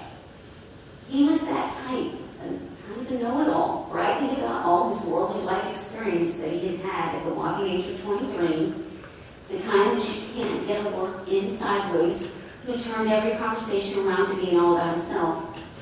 We can instantly see how Megan could very, very easily be influenced and manipulated by someone like that. And Kevin and I got all of those impressions from just a 20-minute exchange we had with him. When she brought him by with 2 or 3 of her Publix girlfriends, I think they were on their way to the beach and she just had to pick up something. Anyway, we told her later when we saw her to please steer clear of that boy and why we felt that way.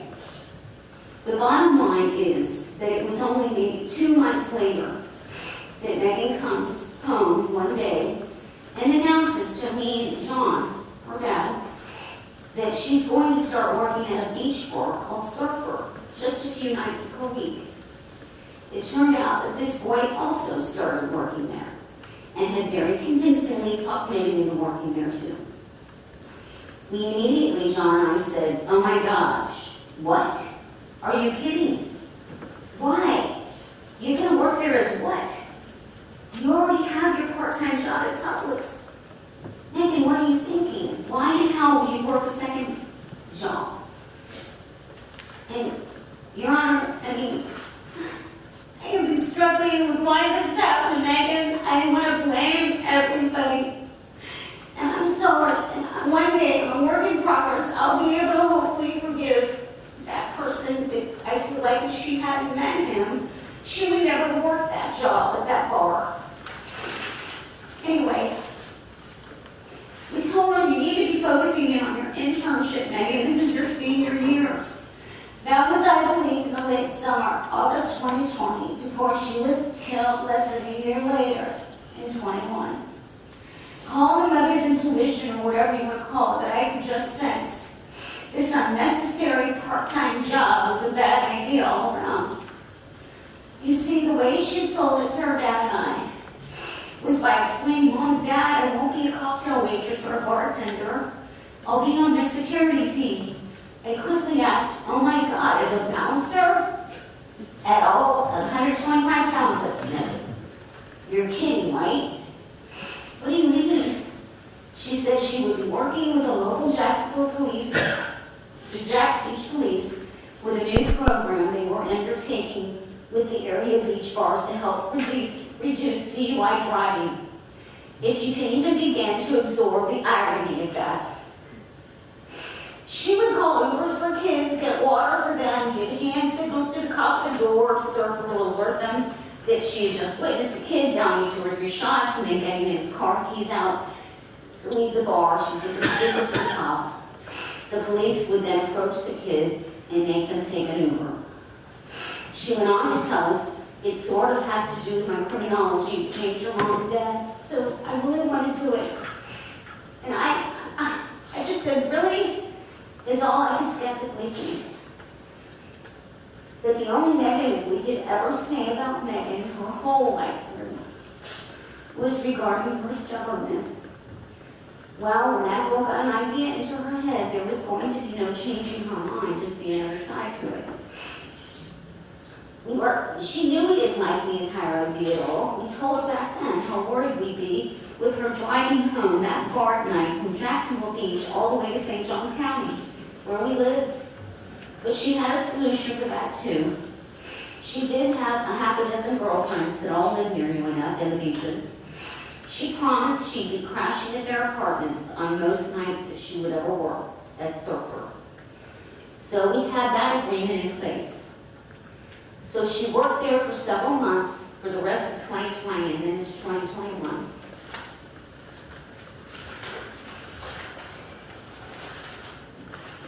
Well, it was May 2nd, 2021, the day after her 22nd birthday. and John and I sat her down for one of those dead serious parent-to-kid talks. We told her enough was enough.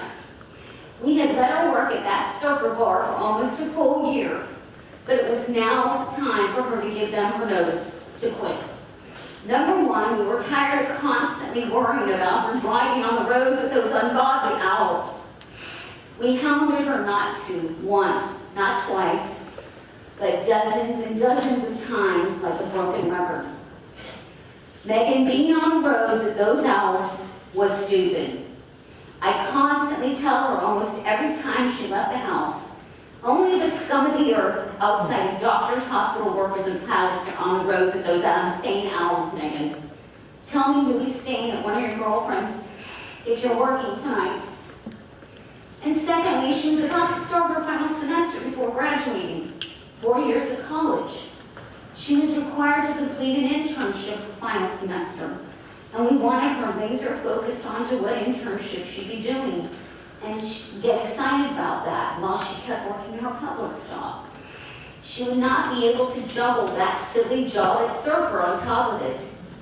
We immediately encountered her stubborn resistance again. Then we said, fine, then say goodbye to your cell phone bill, your car insurance, and your car payment being paid anymore by us. We were serious. And she finally knew it. That's when she looked us both in the eyes and said, fine, I'll give in my nose this week and quit. About 3 days later, I asked, so did you quit surfer? She looked us both again in the eye and swore that she had quit. I chose to believe her.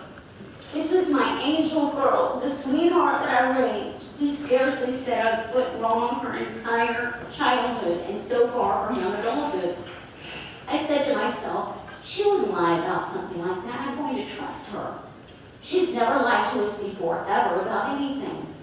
Plus, we never ever saw her wearing that surfer t-shirt uniform again, or saw another pay stub or the wadded up dollar bills from the tip share that the waitresses gave her and tossed out onto the kitchen island when she'd get home.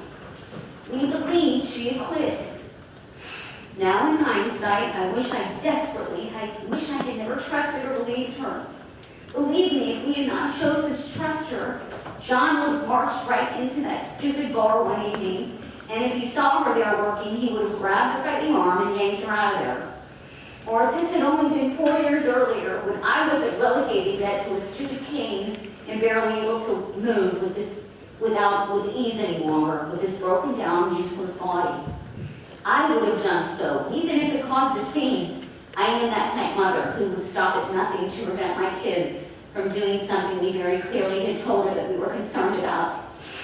But you see, Megan was simply committed to that job. She wanted to help those kids out. She loved that job. She obviously did. And when you're 22 years old, well, we all were at one point, and we don't always have the full foresight to consider all the different angles to something. So it's around 3:30 a.m. on 7/31/21. We wake up to knocking at our door. John went ahead of me and let them in. I was only feet behind him.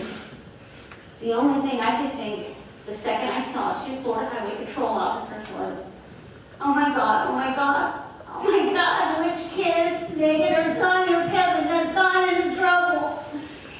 Why were these 2 men standing in our kitchen right now? Then the news that our precious, beautiful, loving angel of a daughter was T-boned by a DUI driver and she didn't make it. Where the officers were. Oh my God. Then everything goes black. But you know what? No, it doesn't. It doesn't go completely black. I remember every single word and every single sound and word I uttered. And when John uttered, because it is what I replay, and I have replayed and replayed over and over and over again in my head the last 2 years. It's a nauseating memory that's seared into your brain forever. And boy, did my mind immediately then say, oh my God, oh my God, oh my God, no, no. I just kept saying no. And then it all started to dawn on me. I said, John, oh my God, I bet she had quit that stupid freaking job. I hate that job. I hated that job. And I can completely remember one of the troopers, I think he said, yes, ma'am. I'm pretty certain she had a certain t-shirt on. God. I knew it then. She would never have been on the roads at that time of night if she were coming home from simply being out with her friends. So I knew she'd been working. She rarely ever came home and she was going to have a fun night out with her girlfriends. She would stay at one of their apartments. Can you even begin to wrap your head around that? Not even knowing 100% where your girl was coming home from when you find out she was just killed?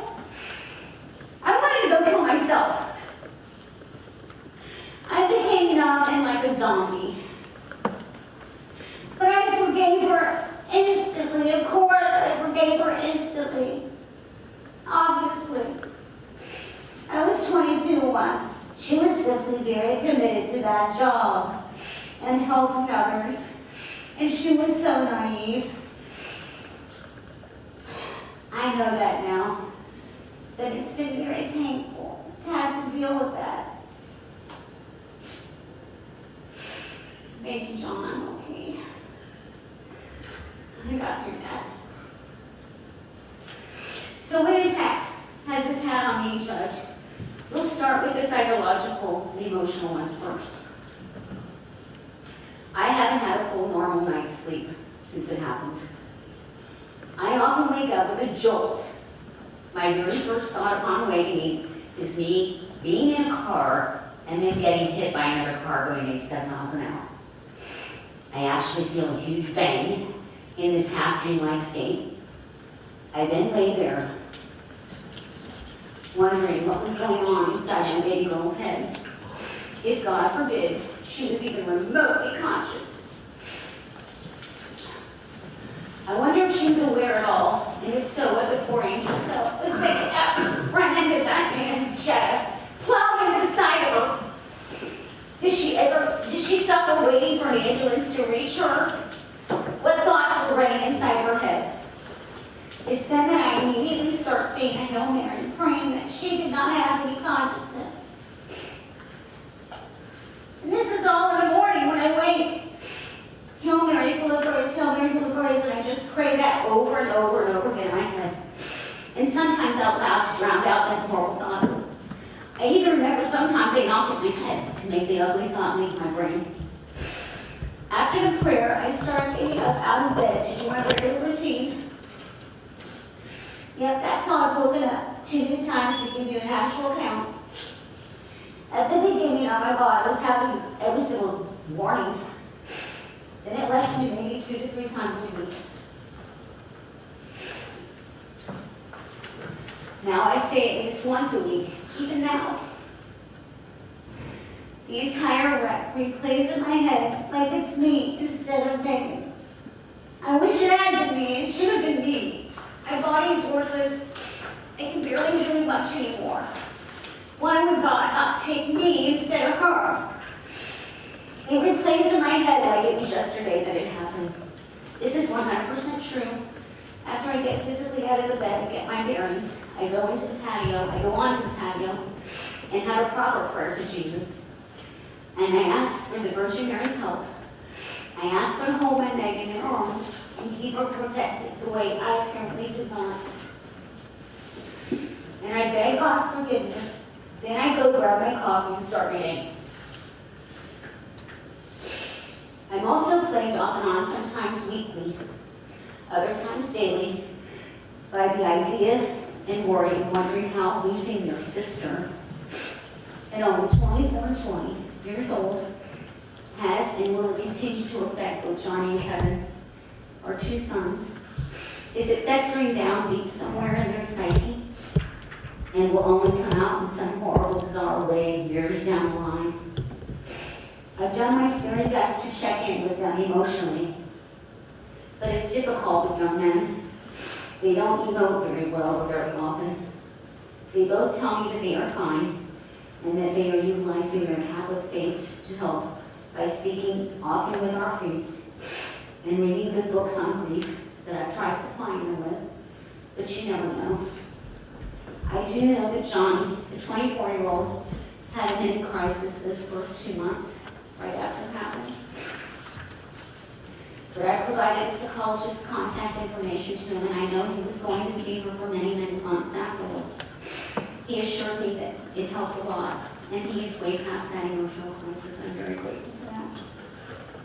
I was so proud of Kevin being able to almost immediately begin his junior year at the SHU. Megan's funeral was on August 7th, 21. Classes started around August 17th. I know he has utilized the Catholic Church, St. Thomas More in Tallahassee, to get him through the toughest period. He has amazing friends over there with him in Tallahassee. Friends, his two roommates he's known since they went 3-year-old preschool together at Nativity.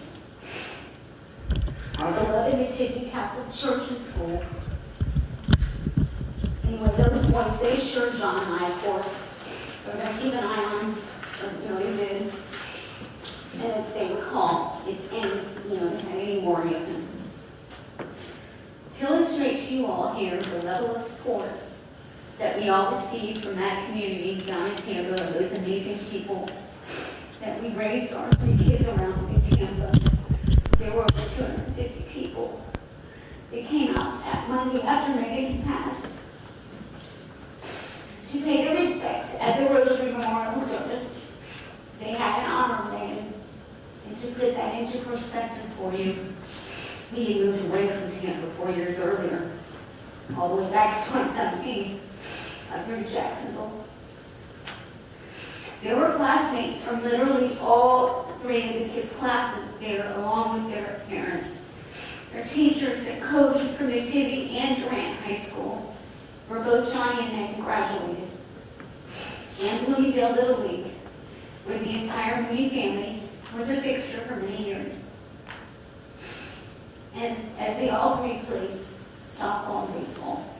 I'm certain many of those folks would have been in attendance today, right here, if it wasn't a 4-hour platform. That many did write statements to you, Your Honor, on Megan's behalf. So many of her teachers and coaches, every one of them always says she was the most selfless student I ever had.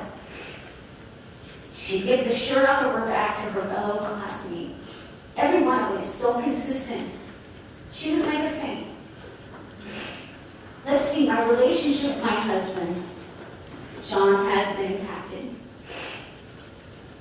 Most weeks and months, I've seen how this has clearly cemented us even closer together than we already were after 30 years of marriage.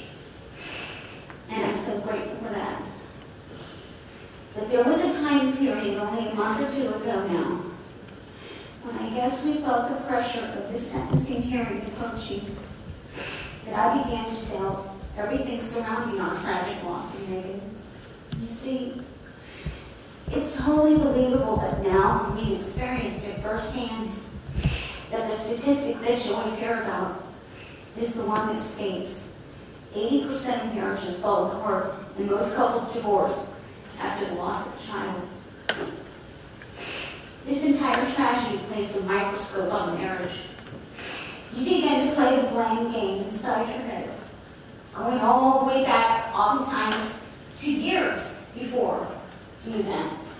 Months before the event, weeks before the event. I began to question big time. And I realize that now, the only fault of it was that man over there. But why John was so trusting of Megan when she told us she had quit? And for that matter, why was I so trusting of her? Why didn't one of us go play detective? Why didn't we drive down to serve her some Friday night between May 2nd of 2021 and 7/31 of 21 and march in there and just to see for ourselves that she was still working there? We should have. Why didn't we? If we had done, she would be here alive with us today, And none of us would be sitting here right now. One final thing I'd like to say on this unfortunate topic is this: if I had been my normal pre-loss of my healthy body self from only 4 years back, and I could rewind time, I would have sprung into my Mama Bear mode. And no matter how big a scene I caused, no matter how it may have embarrassed Megan, I would have marched into that bar and grabbed her by the arm and asked her to please follow me. And I would have found my young man that coaxed me into working there in the first place. And I would have said to him, buddy, I know your ultimate goal is to somehow look and pray you can somehow date my daughter. So you selfishly convinced her to work here. But guess what? There was never going to be even the slightest chance of that ever happening in a million years. So please do meet her father, her brothers, and her girlfriends if you gave her. And just leave her alone. Pretend you never met her, please. Then we would both have walked out of there, and that would have been that. And I would have ultimately saved my daughter's life. But we can't rewind time, can we? Now on to the physical impacts. My chronic condition that I've had since the age of 6, rheumatoid arthritis, and no, not the old people kind. I was diagnosed at 6. It's admittedly not been doing well prior to July 31st, 21. It wasn't. I mean, I was starting to have some real issues. But this living hell has accelerated my joint and bone deterioration by at least easily 10 years. No, Michael Motley did not give me my family genetics or the RA. But, I'm sorry. Ask anyone in my family how I've done physically the last 2 years. Ask my Mayo to Clinic team of doctors. Ask my physical therapists. Ask our friends and my girlfriends. They know the effects this has had. I'm certain this has shortened my life by years, probably about 10, I'd say. If I was meant to live to 75 years old, I won't be a speck surprised when God takes me at 65 after the stress of this nightmare. And believe me, it pains me more than you could ever imagine in saying that in front of our 2 tremendous sons sitting over there. We still have years ahead of us to see them graduate college and get settled into successful careers. Johnny has already arrived at that point in his life, but we also want to share in them both finding the true loves of their lives and marrying that one perfect girl. We have 2 weddings to get to enjoy.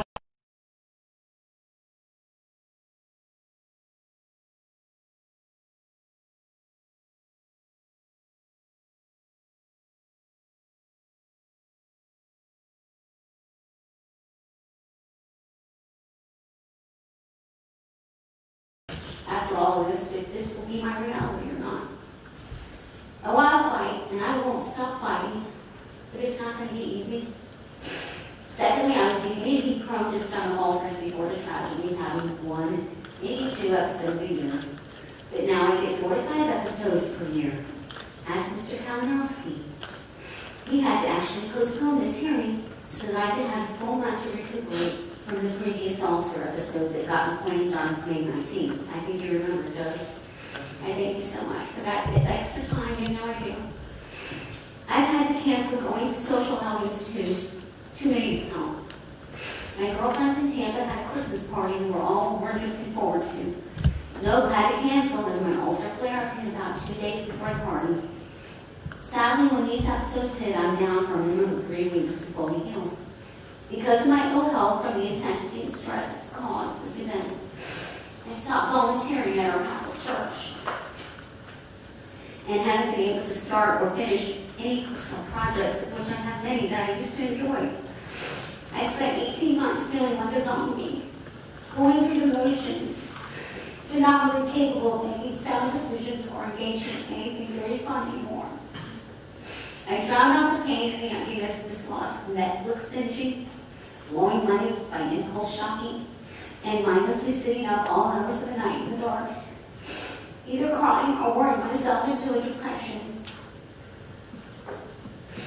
John and I haven't been able to go to Tallahassee for a single FSU football game, parent weekend, or Kevin's fraternity parent weekends that we have since this has happened. how sad for Kevin and us. Both the physical and the mental challenges this tragedy brought are responsible. I hadn't been fully present for my 2 remaining children, emotionally the way that I should be. I get short-tempered with them, and I've even said very hurtful comments to them that I don't really mean at all, and I hate myself for that. I know it's a sideline result of my emotional loss that happened with Megan Mooney. John and I, when Kevin is away at FSU, we resided in a community called Valencia, right off West Highway 1. And it's a little difficult to live off of US 1 and never use US 1. I pass through that intersection at least 3 times a week. And it is literal torture. I can't stand it, but it is our reality. So thanks, Mr. Motley. Thank you so much. We try to avoid it absolutely whenever physically possible, but it's US 1. You simply cannot go through it to get to just about anywhere from where we live. It's a nightmare for me. Anyway, number 10. This one to me is one of the worst impacts. And I promise I'm getting to it. I've fallen away from my Catholic faith in the worst possible way that I had never, ever done before my whole life. My faith has always been everything to me. I'm sorry, I just hate you. I've been so angry off and on with God. I go up and down with it like a roller coaster. Thanks, Mr. Motley. Holidays now, holidays now, they are just awkward, is all I can describe the 2 sets of them we've had to have without Angel Megan. They are, instead of something to look forward to, be excited about, I for one just want to get through them. Get them over with. I never used to feel that way about them, ever. Oh, and also, we now try to make it a point to get out to the cemetery to visit with our Megan doll, of course, on all the holidays. Oh wow, just how every family wants to be able to spend their holidays visiting their beautiful and forever 22-year-old deceased daughter. Thank you, Mr. Motley. This has caused me to place a literal microscope on myself. How can I not save Megan? I should have been kinder to her. I should have tried to get to understand the criminology better. I don't think I supported her or anything. Maybe she felt that, so maybe that's why she kept it a secret. I don't know. I feel horrible. Some of this is my fault. It's gotta be. Why wouldn't she listen to us by quitting that stupid job? I tell myself it's somehow my fault, but then I come to my senses and realize the fault lays within that selfish, ignorant, reckless, weak hand sitting over there. And this is important, this next part, and I promise I'm almost done. To finalize my statement, I want everyone in here to hear something about Mr. Motley that completely blew me out of the water. On September 1st of last year, 2022, the day after his arraignment in court, which is televised by a local news station, I get a call from a dear longtime friend of mine who had seen the news report. He and I went to Jacksonville University together back in the early 80s. He proceeded to say, "Carrie, you're not even going to believe this, but I actually graduated with Michael Motley from Bowles back in 1979. For any of you here that aren't familiar with Bowles, Bowles is a very luxe private college prep school on St. John's River off San Jose Boulevard here in Jacksonville. The last I checked, the tuition in 2023, to give you an idea of how prestigious the school always has been, is now $30,000 a year for K through 12. My friend only attended because his dad was a teacher and got greatly reduced tuition.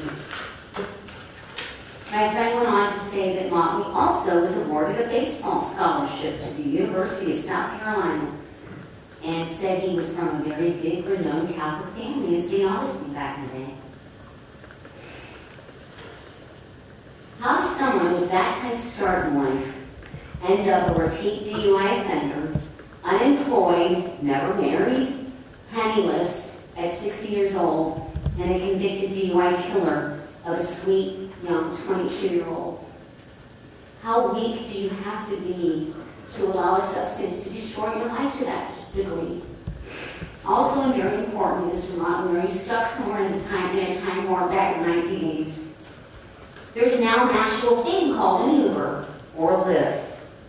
They actually pick you up in a car and drive you, if you're intoxicated, to your destination. How completely ignorant is that not to utilize the other dozen ways there are now in the 2020s to get around if you know you're a total drunk by nature? Lastly, where is a 60-year-old drunk like yourself heading to at 2:30 in the morning, which is in the total opposite direction of where you lived? Traveling through red lights at 87 miles per hour and plowing into my precious law-abiding daughter who was simply driving home from her job.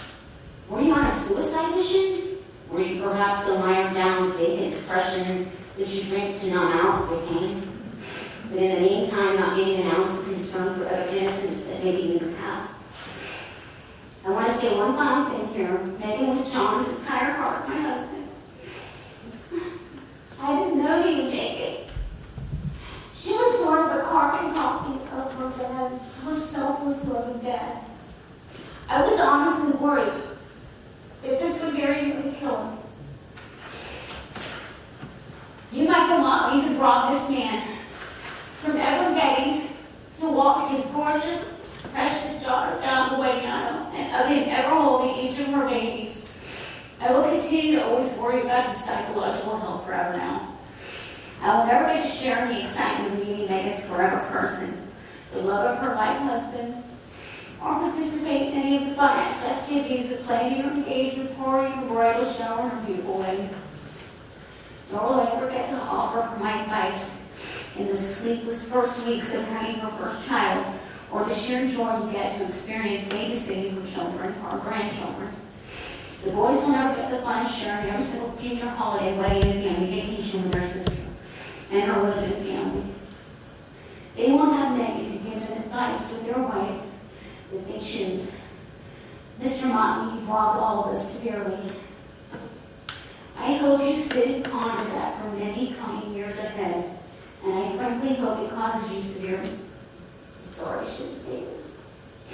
I'm going to have to do a confession after this, everyone. Anyway, I just hope that you ponder it. And maybe you'll make a change in your life, and you'll find God, and you'll find your path of faith back again.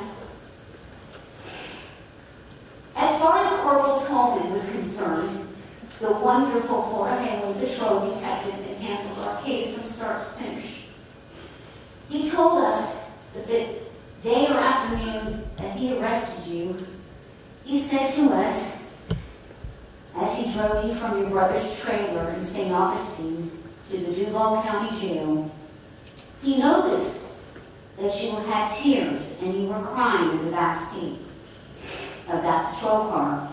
But he suspected they were only tears for yourself, that you were being picked up and taken to prison, versus a single tear being shed for our daughter and those boys' sister.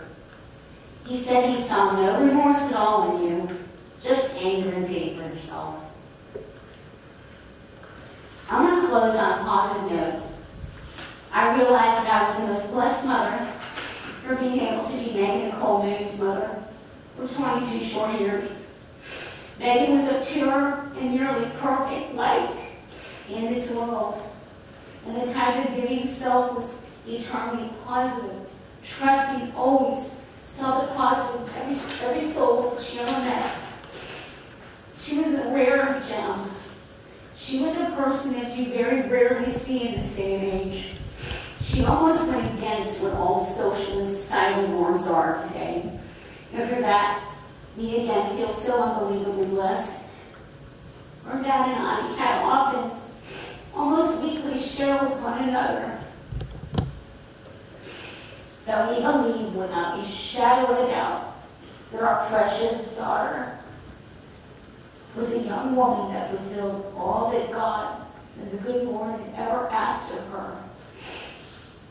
And she would have continued doing that no matter how out of the norm it was. And for those reasons, we do absolutely believe God wanted to reward Megan and wanted her back home with him, where she will never see another day of watching others suffer or witness the myriad of horrible injustices and cruelties that occur here on earth. We have absolutely no doubt that she is an angel now that will always advocate for us, our family, and all of our friends, and be our biggest cheerleader. We've already witnessed some of that magic, we believe, was her actually making it happen. Yes, for selfish purposes, I had much rather kept her down here with us. But knowing she's in paradise is a blessing from God that we will not question or complain about. I love you, Megan, to the moon and back. And I can't wait to see you again, my darling girl. Thank you, Judge. Thank you very much. I do. We can do a real quick, just for the staff. We can do just about 5 minutes, just to make sure. I don't want anything to be rushed. All right, we'll do a 5-minute break.